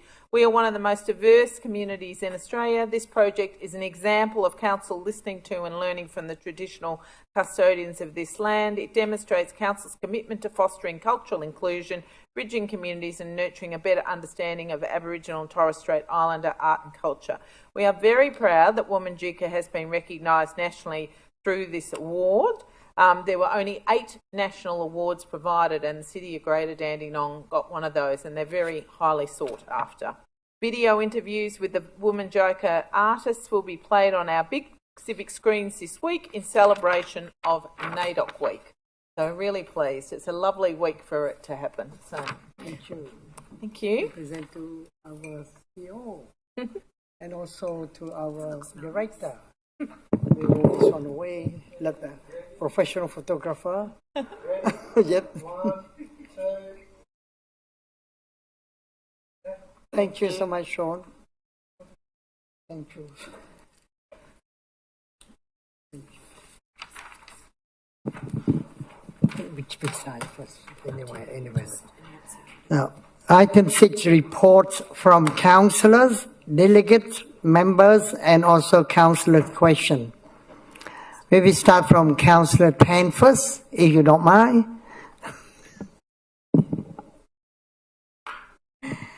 Thank you, Deputy Mayor.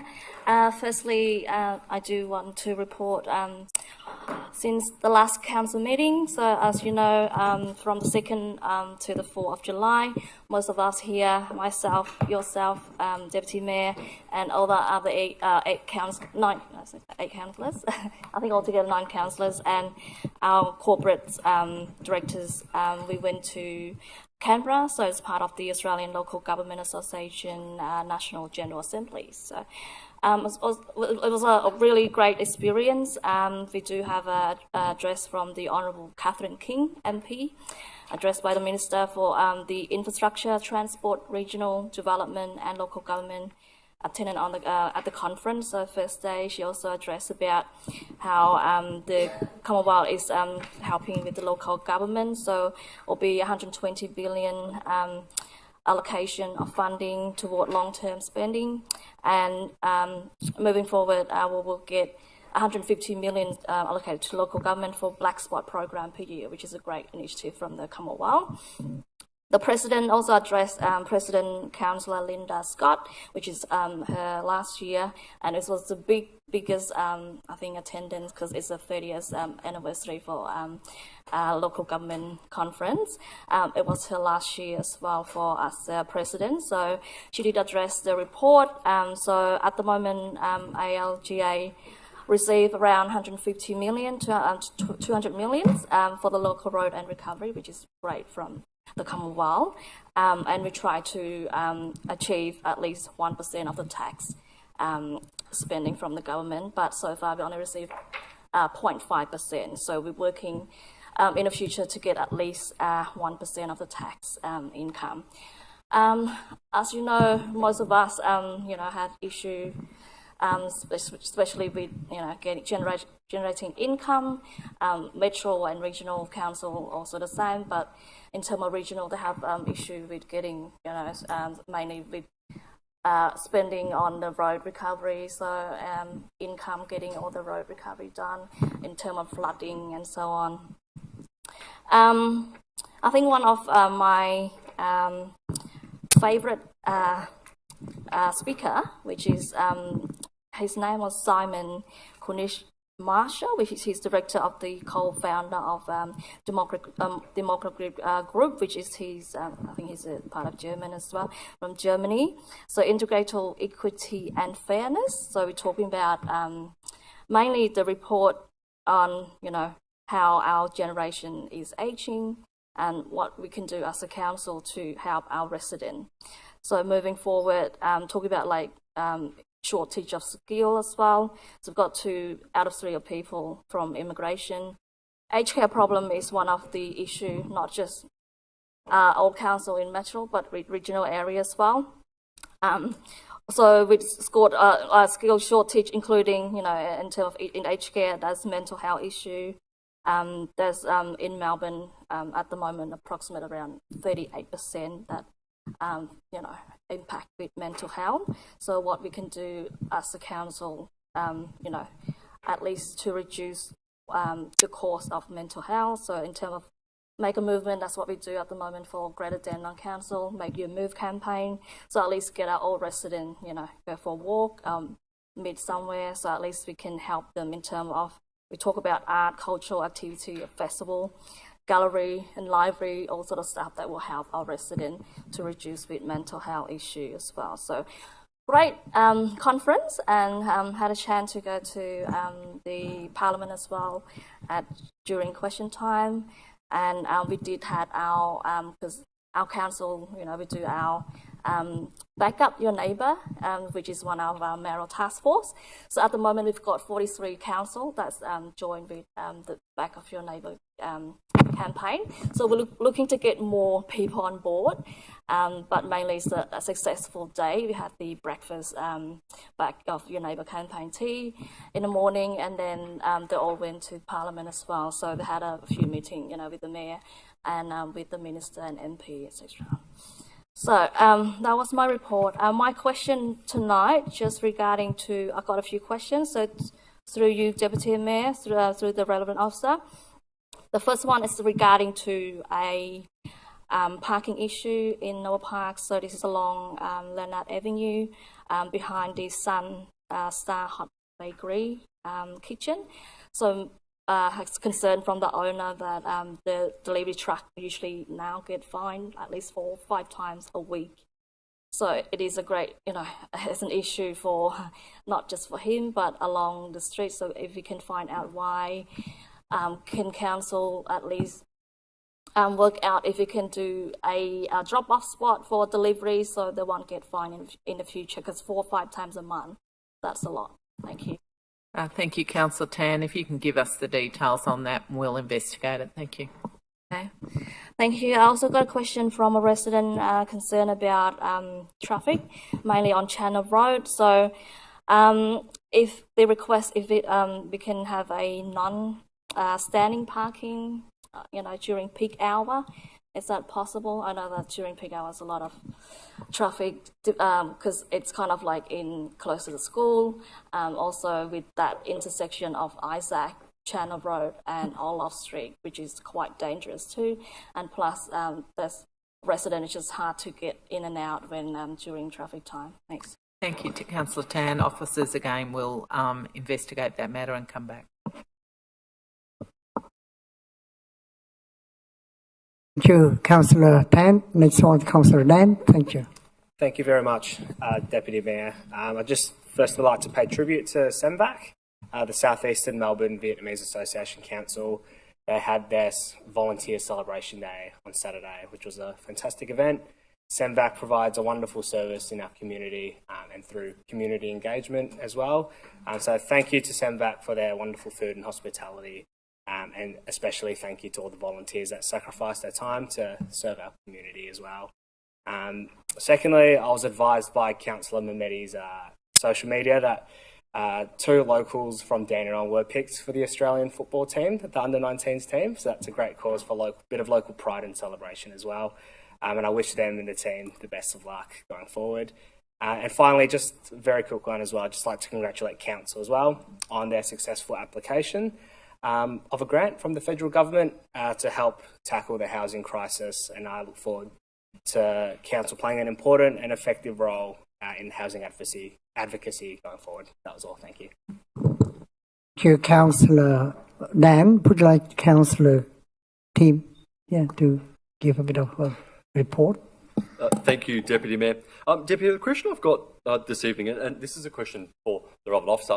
In Ascot Place in Keysborough, it was raised with me that there are quite a large amount of trees, and the trees are right up against the sound barrier that is the Dandenong bypass. And I know there's been issues in the past with the trees as they're overgrowing substantially. There's a lot of rubbish underneath, and there's a couple of dead trees as well. I just want to find out from the relevant officer whether they are council trees or the Department of Transport trees. And 2, if they are our trees, how often we trim them back so that they are supposed in line and have some little acoustic.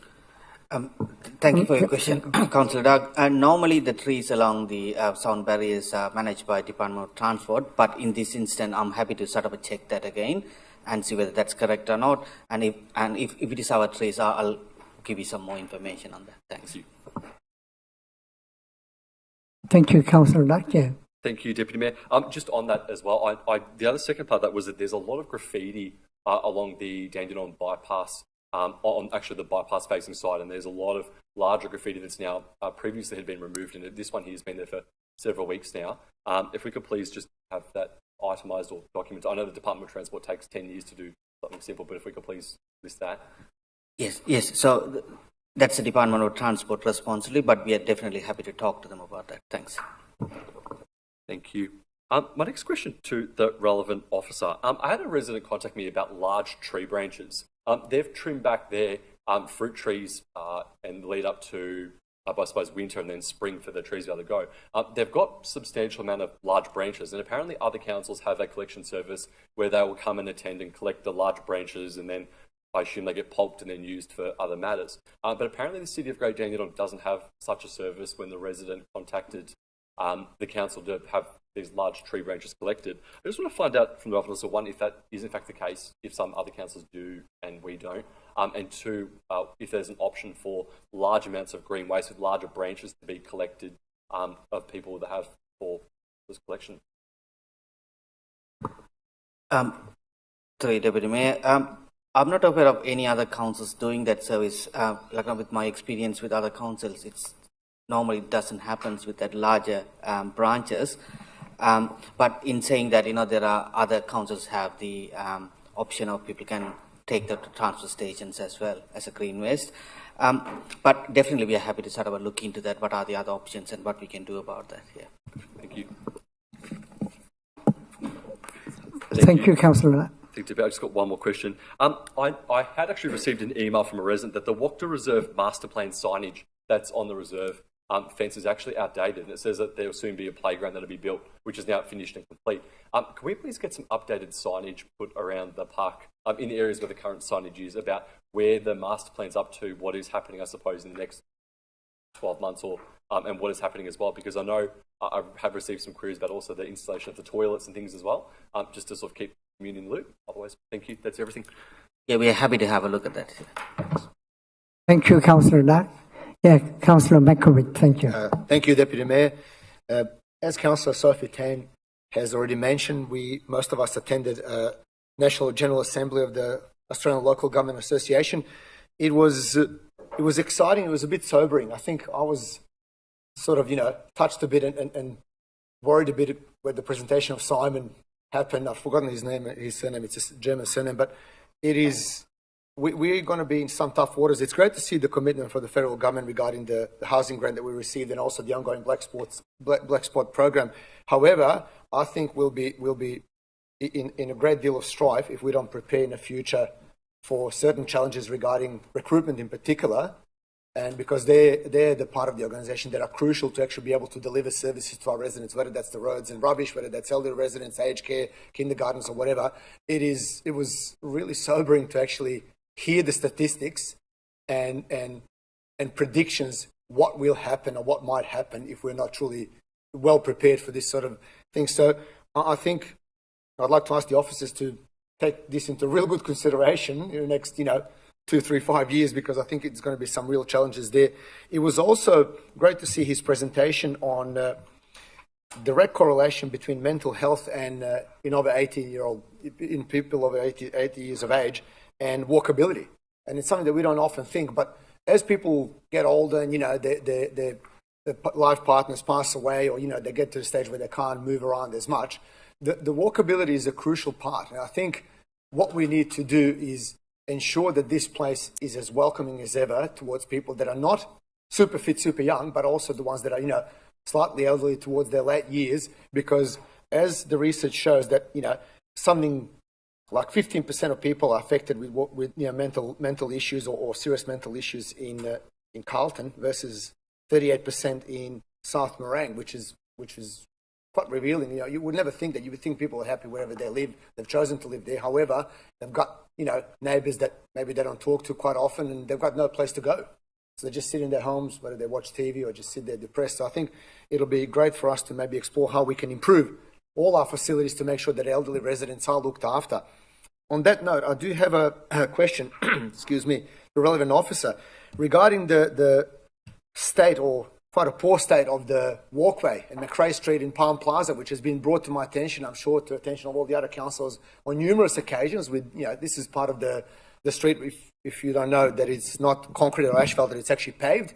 And the pavers have sort of given way and uplifted by the roots of the trees. And quite a number of elderly residents have actually gone there and tripped and fallen over the years, which obviously is not good for their health, but it's also not good for the image of City of Greater Dandenong. So I wondering if we can have some sort of a report or investigation done as how we can improve this situation, because it is not going to get better. The trees are getting bigger and bigger. The roots are uplifting more and more pavers. I'm sure Councillor Long, Chief frequents that location as well as myself, that it's reaching critical proportions, if we can maybe have a look at how we can improve even on temporary measures. I know some work was done where the Reading Cinemas is now, the part that was concreted, because it really needs to be addressed. Because like I said, if we want to improve walkability, if we want to improve access to our things, well, the basics would be to have the footpath that's actually fit for use and not like a proving ground. So if we can have a look at that, please. Thank you, Councillor Milkovich. It has been highlighted by officers as well. It won't be a cheap solution, but we'll be bringing back a report in the near future. Thank you. Thank you. That's it from me. Thank you, Councillor McCree. The next one is Councillor Long, please. Thank you. These are some of the events that I've attended since my last formal meeting. 27th of June, I attended an online meeting of the Cultural Heritage Committee. 29th of June, I attended the Pride Morning Tea at Dandenong Library. The 2nd to the 4th of July, I attended the National General Assembly in Canberra. Greater Dandenong's motion number 104, ensuring people seeking asylum have a valid bridging visa with associated work and study rights while they await decisions on their protection application, including automating the bridging renewal process along with other conditions. It was moved by me and seconded by Queenscliff and was carried unanimously. The 7th of July, I attended the NAIDOC Week celebration at the Dandenong Market. 8th of July, which is today, I attended the NAIDOC flag raising ceremony at the Dandenong and District Aborigines Co-op in Dandenong. Happy NAIDOC Week. Thank you, Councillor Long. Now, Councillor Garrard. Thank you. Councillor Garage. Garrard. Sorry. That's all right. A lot of people say I'm rubbish. It's My okay. pronunciation still refugee pronunciation. It's Sorry. good to see so many people in the gallery here tonight with their signs. People that have advocated for the Dandenong Community Hub. I don't know how long. Sylvia, are we talking 14 years? Are we talking forever? Unrelentingly advocated, that have given up hours and hours and hours of their time. My question to the Council is, will you give these people here tonight an ironclad guarantee that you will complete the co-design process with them on the current design, and you will see the current design through to detailed design? Will you give that guarantee tonight?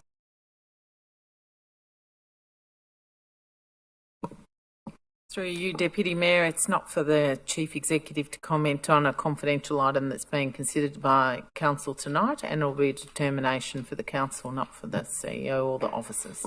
I wish to push back on that because the item is not in conflict with my question. So my question is, will the Council follow through on the notice of motion that was put to this Council in the term of this Council and follow through with the co-design process with the community on this current design and see the detailed design process through on this current design as was passed by the notice of motion and the promise that was made to this community? Will you say you will do this? Through you, Deputy Mayor, officers will enact Council's recommendations. Sorry, I don't understand that. What was the... It is a requirement under the Local Government Act that the CEO directs officers to implement the decisions of the Council as quickly as practicable, and as a consequence, that's what we undertake. So, I am to understand that you have just made an ironclad guarantee to the community that you will follow this process through as per the notice of motion, which was to co-design this with the community and to see it through to a detailed process. That is exactly what you agreed to. Can I just double check that? Through you, Deputy Mayor, that's not what I said. I said it is my role as Chief Executive to implement the recommendations of this Council as quickly as practicable. That was my answer. I did not answer So, as you so I'm outlined. taking that as a yes because that is exactly what was written in the notice of motion. And my second question is: it has been 5 months since my last confession. No, 5 months since the last co-design process. When can we expect the next co-design session to be held?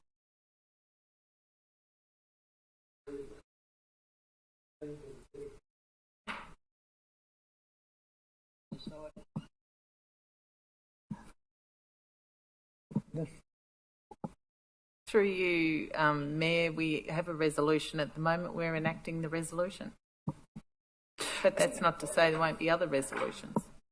So there is nothing in the resolution about timing, and there is certainly nothing in the resolution that says there has to be up to 6 months interval between the co-design sessions. So can I have information about when the next co-design process will be held? Be happy to bring that to the next meeting.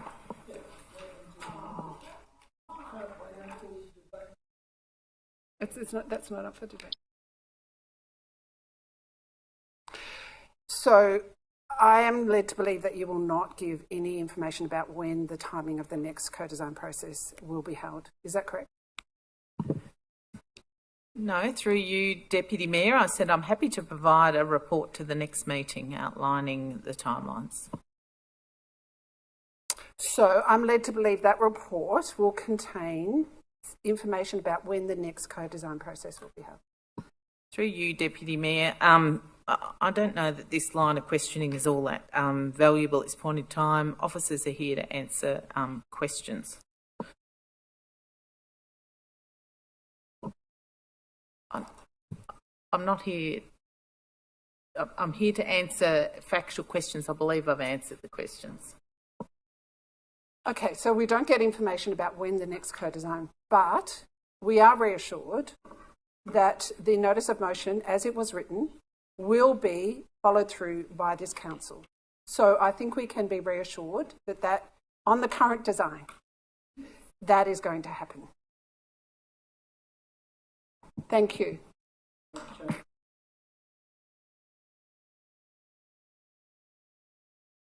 That can't change in the next few minutes because that is a notice of motion, and we just heard that notice of motion will be fulfilled. So regardless of a funding strategy, we know that notice of motion will be completed, which is exactly worded that way. No, and that to not complete that would be in contravention of that notice of motion. Through you, Deputy Mayor, I said it is my role to implement the decisions of this council. Should the council make another decision that overrides a previous decision, I will be required to act on the latter. So can we say from that there is no guarantee if, as councillors, we put up a notice of motion and it is unanimously or it is passed, there is no guarantee that this council will follow through on that?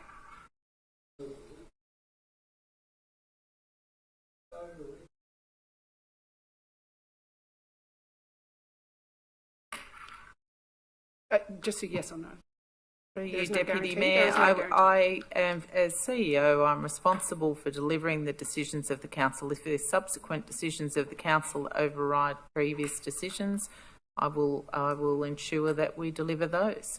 The council can, as it gets more information about an item or as things might change in the external environment, there's lots of reasons why council makes lots of different decisions over a period of time. So I will be led by the council.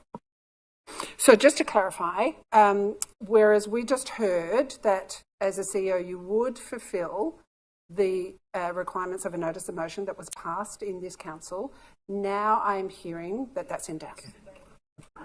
Deputy Mayor, Yep. sorry. As much as I'm all for questioning and line of questioning, I think it needs to be reminded that the Chief Executive Officer is not a councillor. And I think that there's certainly debates going on between what the Chief Executive Officer's role is and what the Council's role is. I think that as a matter of what is being said, it is always standard practice within all councils and governance rules that if a notice of motion is passed and then the council at a later decision makes another decision based upon information, and there's substantial amount of information here tonight, that the council could resolve to take a different point of view, and that is the will of the council at the time. There's notices of motion are not concrete and set in stone that something passed 20 years ago or passed a couple of years ago is exactly how it is today. So I think that the questioning it should be basically forwarded on, because certainly we're entering a debate here when it's a simple role of what local government is of the governance rules. Okay, we'll move on. But I'm moving on. Because now we go to the debate instead, can we stop this sort of question and probably move on for the next item? That's it. Okay. I'm moving on. So my next question is, I received some confidential, it appears to be confidential information was placed in my hands that appears to be very strong evidence of of systematic placement of toxic waste in a property adjacent to the Willow Lodge, and that this soil, which I have an independent environmental assessment for, is contaminated with asbestos, heavy metals, and a range of other toxic elements, and that this has been systematically placed on a property that was purchased for the purpose of putting clean fill on that property. So I have information that a company that was paid to dispose of toxic waste has in fact put that toxic waste in a property where the permit states can only receive clean fill. So I have information that there is, that this company, and I will hand over all the details, but this company has taken money for the disposal, the correct disposal of toxic waste from wherever, but has in fact placed it where clean fill is required. And this is adjacent to Willow Lodge, and this has been going on for some time. And I have the detailed reports of all of the specimens that have been dumped over a period of time. So this is an enormous amount of soil that we're talking about that has been blowing over onto Willow Lodge, onto 560 elderly residents for a period of time, and also potentially contaminating the water supply. So it's a very serious allegation, and it seems to be well substantiated. I am told that the person that provided me with this information has paid thousands of dollars for this independent assessment, and therefore and wants it acted upon.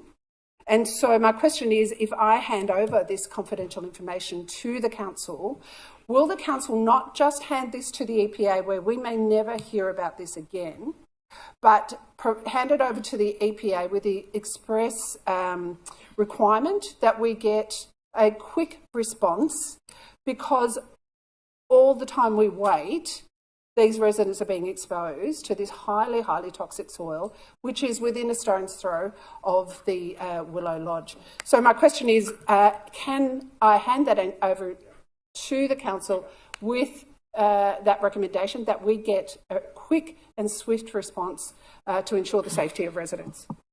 Yeah, through you, Deputy Mayor, you can be assured that any allegations of contaminated property we take very seriously, and we act on them immediately. So officers will act on that as a matter of urgency. So if you could provide that to us this evening, would be appreciated.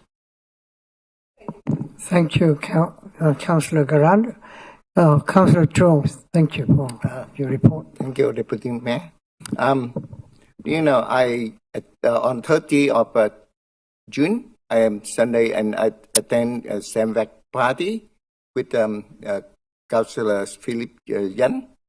Also, Samvac is the welfare association. They provide over 1,000 cases to help the people. But all of them work as volunteers, and around 20 volunteers to run that business about 7 years. I think that, because they work very hard for us 5 days per week, and also last year they worked 6 days per week, but this year they only cut down to 5 days a week, and they run about 7 years already. And I think that council should have something to look after them, because to let them maintain their service. At the Councillor Sophia then said about national conference. I was there with the mayor, deputy mayor, other councillor, and also council staff there, and we learned many things about health, environment, recycle, housing, employment, skill, and support small business.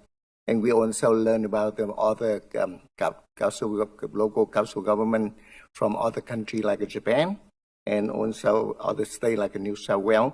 We thank you very much for the council support us to be there, and I think all the councillors learned a lot from that conference. Thank you. To Councillor Truong, would you like Councillor O'Reilly to have any question? Thank you, Deputy Mayor. A few items briefly.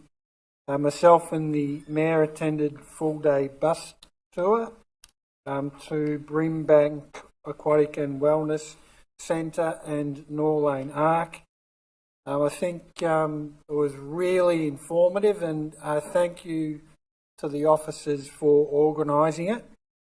Brimbank Aquatic and Wellness Centre was what I think we want Dandenong Wellbeing Centre to be.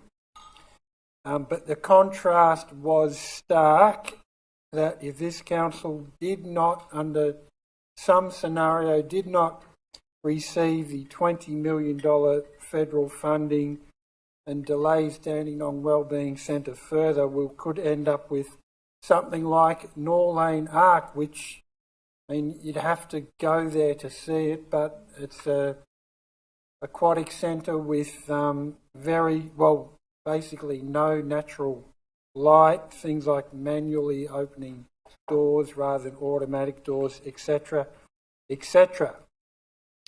Next, I also attended the local government national conference. Two key takeaways for myself was the demographic presentation, which has been mentioned, impacts on mental health, particularly acute at the moment, particularly young people's mental health, and that actually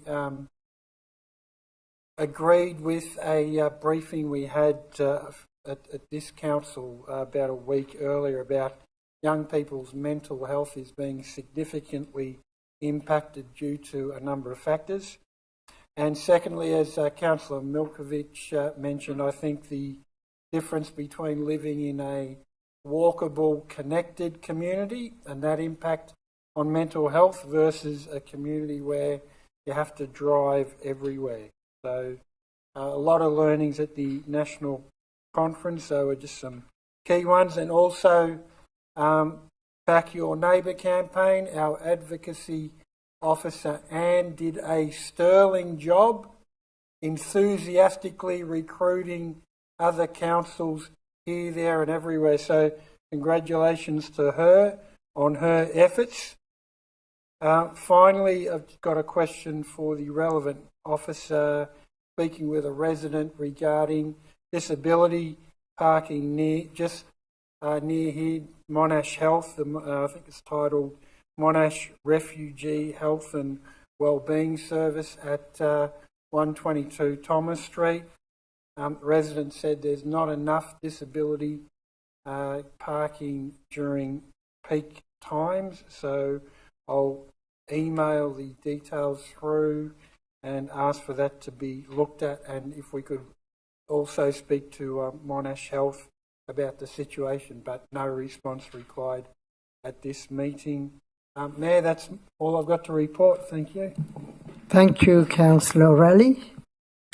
Yeah, regarding to my report, probably I need to table my report, but I give you a quick 3 points that I already, aware of, and also I want to know that Honourable Claire O'Neill and my CEO and I We gave her a 2 copy of our Springvale Revitalization Action Plan. And she really take it seriously. We're going to have a meeting with her very soon. And second point is I meet Mark Dreyfus in Canberra. We just want to raise the main important issue in our city, especially domestic violence from my point of view, and also Mayor as well, from her point of view. And the third one is I have a chance on the last conference on Friday with Honourable Emma McBride about mental health in our city and also in Victoria and so many other members of Parliament as well. And I spent a lot of time with back of our neighbour. Thanks for that. And the next one is the CEO to table question taking on notice at the last council meeting. Thank you, Mayor. I have the responses for minuting and attaching to the next minutes.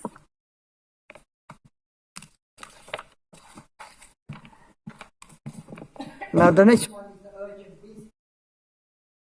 There's no urgent business. We go to the next one. Yep, okay. Yep. You have any urgent business? It's in relation to the next item. The next one, okay. Because these are confidential business, people like,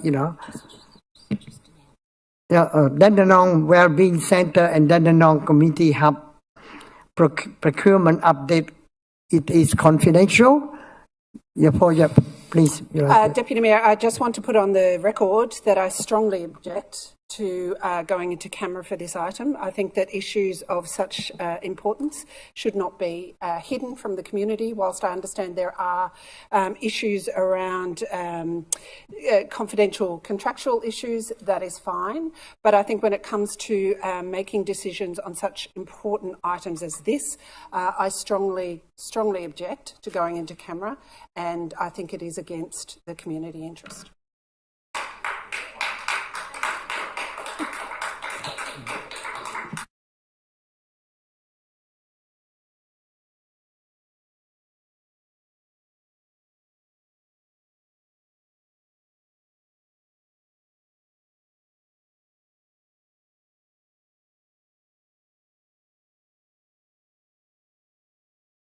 Sorry. Therefore, can we have a mover to close to the meeting to the public? We have to find the resolution of the. Yep. Yeah, thank you, Deputy Mayor. As is, I think, explained by Councillor Garrard, some of the reasons there may be for this item to go in camera. I move that the meeting be closed to the public to consider this item. Thank you, Councillor Riley. Now, we need the second councillor to second it. Happy to second it. Thank you, Councillor Milkovic. And now, any other objection or any question or objection? Yeah, objections. Or only opposition, that's all right. Opposition, also Councillor Garrard's opposition. Yes. Yep. I just need to be the mover to speak for 5 minutes. The mover, Councillor Sean O'Reilly, is that right? Yep. Yeah, thank you, Mayor. Well, I can't explain it too much because the reason why we're going into camera would be, the reasons behind me moving it. I think councillors are aware of the arguments for and against these types of items generally to go into camera or not. So I'll just leave it at that. Thank you, Deputy Mayor.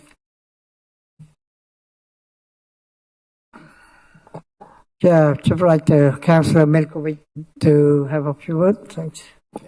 Thank you, Deputy Mayor. As Councillor O'Reilly has mentioned before, we cannot go into too much detail regarding why this should not be live, but we need to go into camera, and I will leave it at that as well. But all the councillors are well aware during the briefing sessions and the information that we received that this item needs to be discussed in confidentiality, not in the eyes of the public. So, thank you.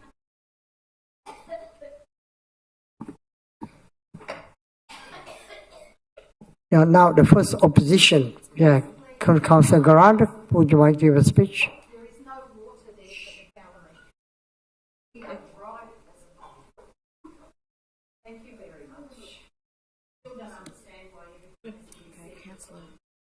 No. Yeah. So I object to going into camera without. I believe that there is a way to do this where issues that do need to be discussed in camera are discussed in camera, but that the debate by councillors on whether they will approve or not can be held in public. I believe it is against the public interest to have these debates hidden from the public. There's substantial decisions we're making. The public are the key stakeholder in the council, and to continually go into camera, which we seem to be doing more and more often, and to be hiding our decision making, I think is a backward step. We are here on behalf of our community. We should be open and transparent and accountable, and that is why I strongly object to going into camera for the entirety of the motion. Thank you, Councillor Garrard. Any other speakers? Any other speakers, please? Yeah, Councillor Tim or Councillor Lux? Yeah, please. Thank you, Deputy Mayor. Deputy Mayor, I agree with Councillor Garrard. I think that in the last 6 months, there's been a record amount of times we've gone in camera. And I think at the end of the day, that the decision of the councils to push it by is by no doubt because of the fact that there are some councils who want to vote to kill off this project and don't have the guts to do it in public view. That is just a fact. But I think that the issue at hand is that this is public money.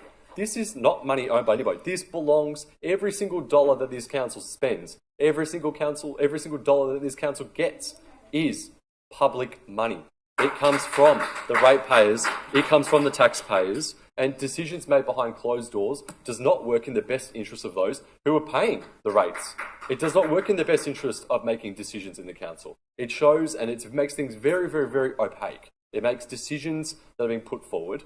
And I know on the record, I think there's a lot of councillors who have had serious objections to it and have not supported the project since day dot. But if you're going to kill off a project, at least have the courage to do it in public view, where your residents and your constituents know how you voted and whether you voted to kill off a project that is important for the future growth of the future generations. And that is why I think going in camera for the whole thing, the legalities of the contract to do with contracting, to do with costs, 100% should be in camera. But the whole decision here of embargoing a whole item and basically pushing it in where no decisions are, and it is almost a fait complete because we've got council officers by the door ready to kick out residents here, and that is clearly a sign that decisions have already predeterminedly been made.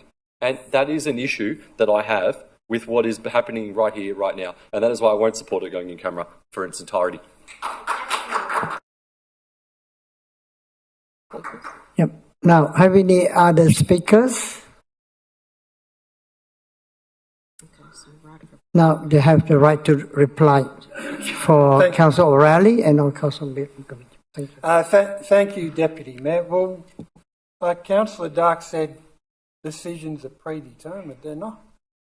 Not as far as not as far as I know. If you're like alluding to some sort of thing where we've got already councillors have already made up their mind on the issue and they know exactly how they're going to vote. Absolutely incorrect, and you should not be publicly putting that out there, because I think councillors should be treated with respect in that they listen to all information up until the decision is made as per the Local Government Act. Firstly. Secondly, this point that we're hiding information from the public is incorrect, because the public has always been informed and will always be informed of the nature of the decision. But what council also has to protect is any collateral impacts of its decision. In other words, timing is critical. Point of order. The public will be informed. So this sort of point of order. Yeah. Point of order. Yeah, thank you. Point of order. Thank you. Incorrect information has been provided. Councillor Riley has said that the community will be fully informed. They will not. They will not know who voted for what. They will not get a full understanding of what happened in the meeting. They will only get an outcome. So that is not the same as a general item that is held in public.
It's not. It's not on there.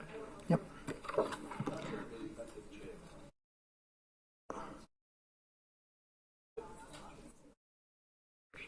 Announce now. Okay. Yep. Councillor Garage, just like to find out what is your Garage? Yeah, Garage. What is your Garage? What how I should pronounce Garage?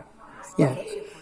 Yeah, what is your point of order? Thank you. So my point of order in terms of the options I have is that it would be irrelevant because Councillor O'Reilly is providing irrelevant information in that it is not correct because he's saying that the community will be fully informed of the entirety of Do you think it's irrelevant or not? Yep, I think counts to me for. No, it's Councillor Riley. Definitely, we're going to inform the constituent, the public for sure. After we have a confidential information discussing in our chamber, we're not going to hide any information. To me, as a chair. I'm override that sort of issue. It means that Councillor O'Reilly, he said he's going to inform after our confidential information, after we all discuss in the chamber without public, without the camera. We can do that. We all do all the time, the last 4 years anyway.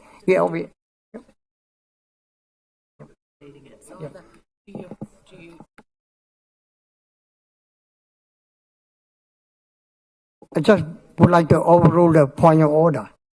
Thank you. Yep.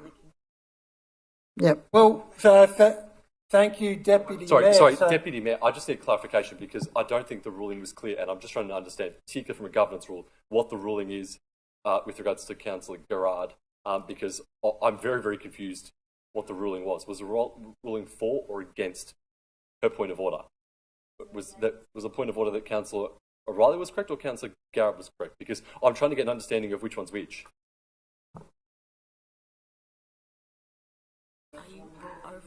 Yep, I'm overruled Councillor Garage. I overruled that. Okay? Thank you, Deputy Mayor. Well, Councillor Garrard mentioned that... No. What was the ruling? Deputy Mayor, sorry, I'm trying to get understand what is the ruling that you've made with regards to Councillor Garrett's point of order? Was it in the affirmative or the negative? Was it yes or no? No. Okay, that was what you. Anyway, let's. Sorry, Deputy Mayor. I'm doing 10 squats an hour. I know. I went to the gym this morning. I think that Councillor Garrard, her point of order was very relevant with regards to the matter. I think Councillor Riley had that sceptre, and with that, I would move a motion of dissent. I think that there needs to be a proper point put forward. I understand that obviously in your capacity as the Deputy Mayor, that has to, I think, go to the previous Mayor. Up to you. I'll second the motion of dissent. Thank you.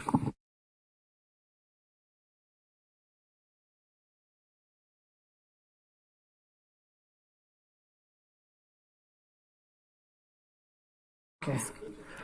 I will ask that someone make a nomination for a temporary chair so that I can vacate it for this motion. I move that Councillor Long takes the chair as the previous Mayor. I second that motion. Okay. Okay, so now Yep, all right. okay, the chair, you go and sit in. Thank you. Sure.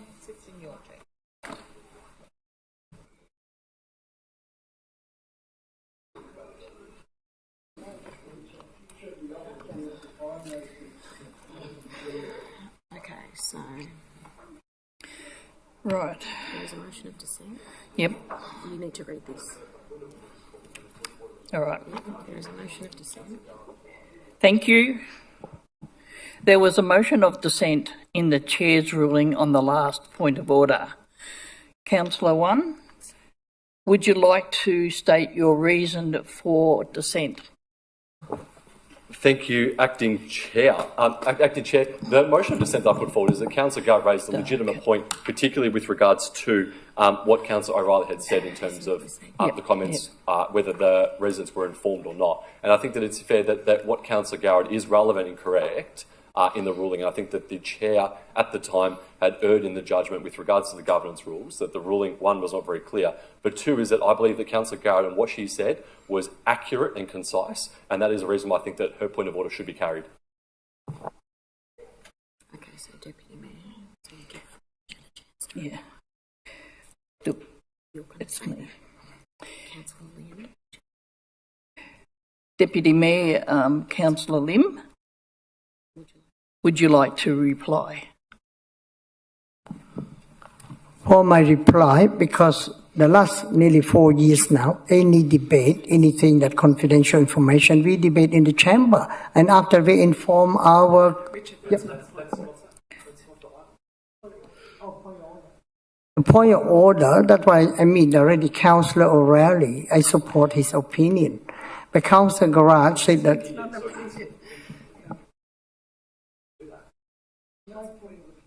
Supporting procedure. One is a list of items that we can hold around a point of order, and we put in the list. My opinion... Right. So, after he talks, I now... Procedures... The chair. Yeah, I'll let her finish the...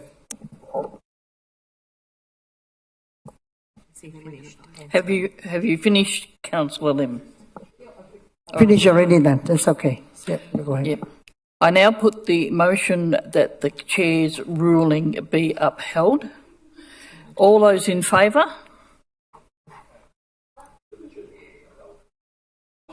That on the point of order. So call them out, please. Call them out, please. Sorry. Councillor Tan, Councillor Dan, Councillor O'Reilly, Councillor Lim and Councillor Long. All those against? Councillor Dark, Councillor Milkovich, and Councillor Trong and Councillor Garrett. It's 5-4. No, it's 5-4. Is that what it 5-4. Did you vote? Yes, I did. Long. 4. So, if the vote is carried, so you declare the vote carried? Yeah. I declare the vote is carried in the affirmative, and Deputy Mayor, Councillor... Can I ask a question on that? Just so that I can... Yep. So, my question is that incorrect information, that it is okay for councillors to provide incorrect information that can influence a vote, and that the Mayor will not support sanctioning the councillor giving the incorrect information either from a point of order or from a governor's point perspective, that it's okay for a councillor to give incorrect information that influences a vote. I just want to clarify that. Through you, Acting Mayor, there are only a limited number of valid points of order under our current governance rules, and this could prompt... Then can I invoke the governance officer to make a ruling on this? No. So the valid points of order are: the debate is irrelevant to the matter under consideration, a matter that's outside the powers of council, a motion which has not been accepted by the chair, a question of procedure, a councillor who's not conducting themselves in accordance with the code of conduct for councillors, a time limit's been exceeded, a quorum is not present, or any act of disorder. And the point of order in this instance that was cited was debate that is irrelevant to the matter under consideration. Can I move a procedural motion that following, I accept the decision that the point of order has been rejected. I accept that decision. Can I follow a procedural motion to get a perspective from the governance officer about the appropriateness of a councillor giving incorrect information and the mayor or mayor's representative not correcting that information?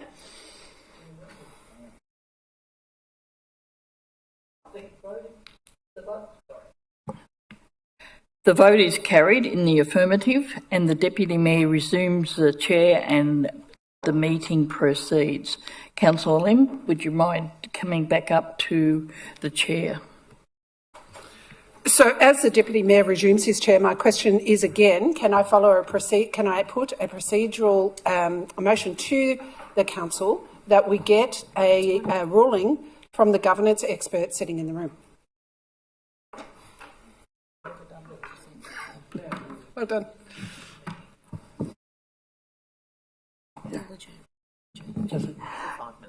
Now we would like to adjourn the meeting for 5 minutes. Thank you. For 9:55, yeah, I'll be back up by 9:55. Now it's 9:50.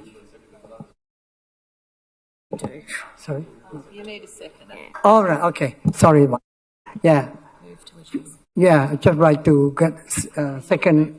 Yeah, move it for sure for the meeting for second. For 5 minutes. I'm moving a motion of no confidence in Deputy Mayor. He doesn't understand that the process is clearly of the governance rules, and obviously he's confused with what should and shouldn't happen, and he's not very coherent and clear in declaring his decisions. So, thank you. No, You move to adjourn the meeting. Okay. No. Hold on. You get 40 grand. You don't do. Give me a break.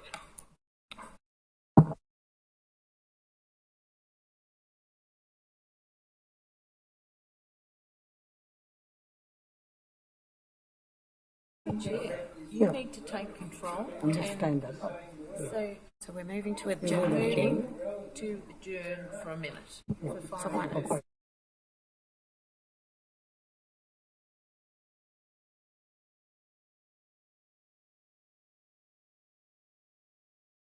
We can, we just want to adjourn the meeting for 5 minutes. We just want to deal with this sort of matter a bit where, please, I need for a mover, please. Can we clarify why we are adjourning? What is the purpose of adjourning? Because we've got a motion of no confidence first. I've moved it. Is there a seconder? Through you, Deputy Mayor, we have proposed, or you are proposing, as I understand it, to have a 5 minute break just to consider the procedural motion that's been proposed. Yes, Councillor Garrard's procedural motion. Yeah, can I ask for a mover, please? Okay, adjourn for 5 minutes. Anyway. You've got to move in a second. Yeah, you need a seconder first, the mover. Yep. I'll second that. Thank you for that. Thank you, Councillor Long.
till it's quiet. Just take your seats. Yeah, please, would like to take your seat, please. Just, I would like to reopen the meeting at 10:03. I suggest we defer the item. Yeah, I just like to, yeah, we prefer to move or to defer the item. And also, we would like anyone to move or defer for the motion. Thank you. Yep, okay. Yeah, how many? No, so moved by? Moved by Councillor Truong and not seconded by Councillor Garad. Yeah. Any questions? Yeah, any questions so far? And also any opposition? No, all right, thank you. No opposition, the item carried then. Thank you for that. And now I'm decided to close the meeting. Thank you for that. At 10:04. Thank you for that. Thank you.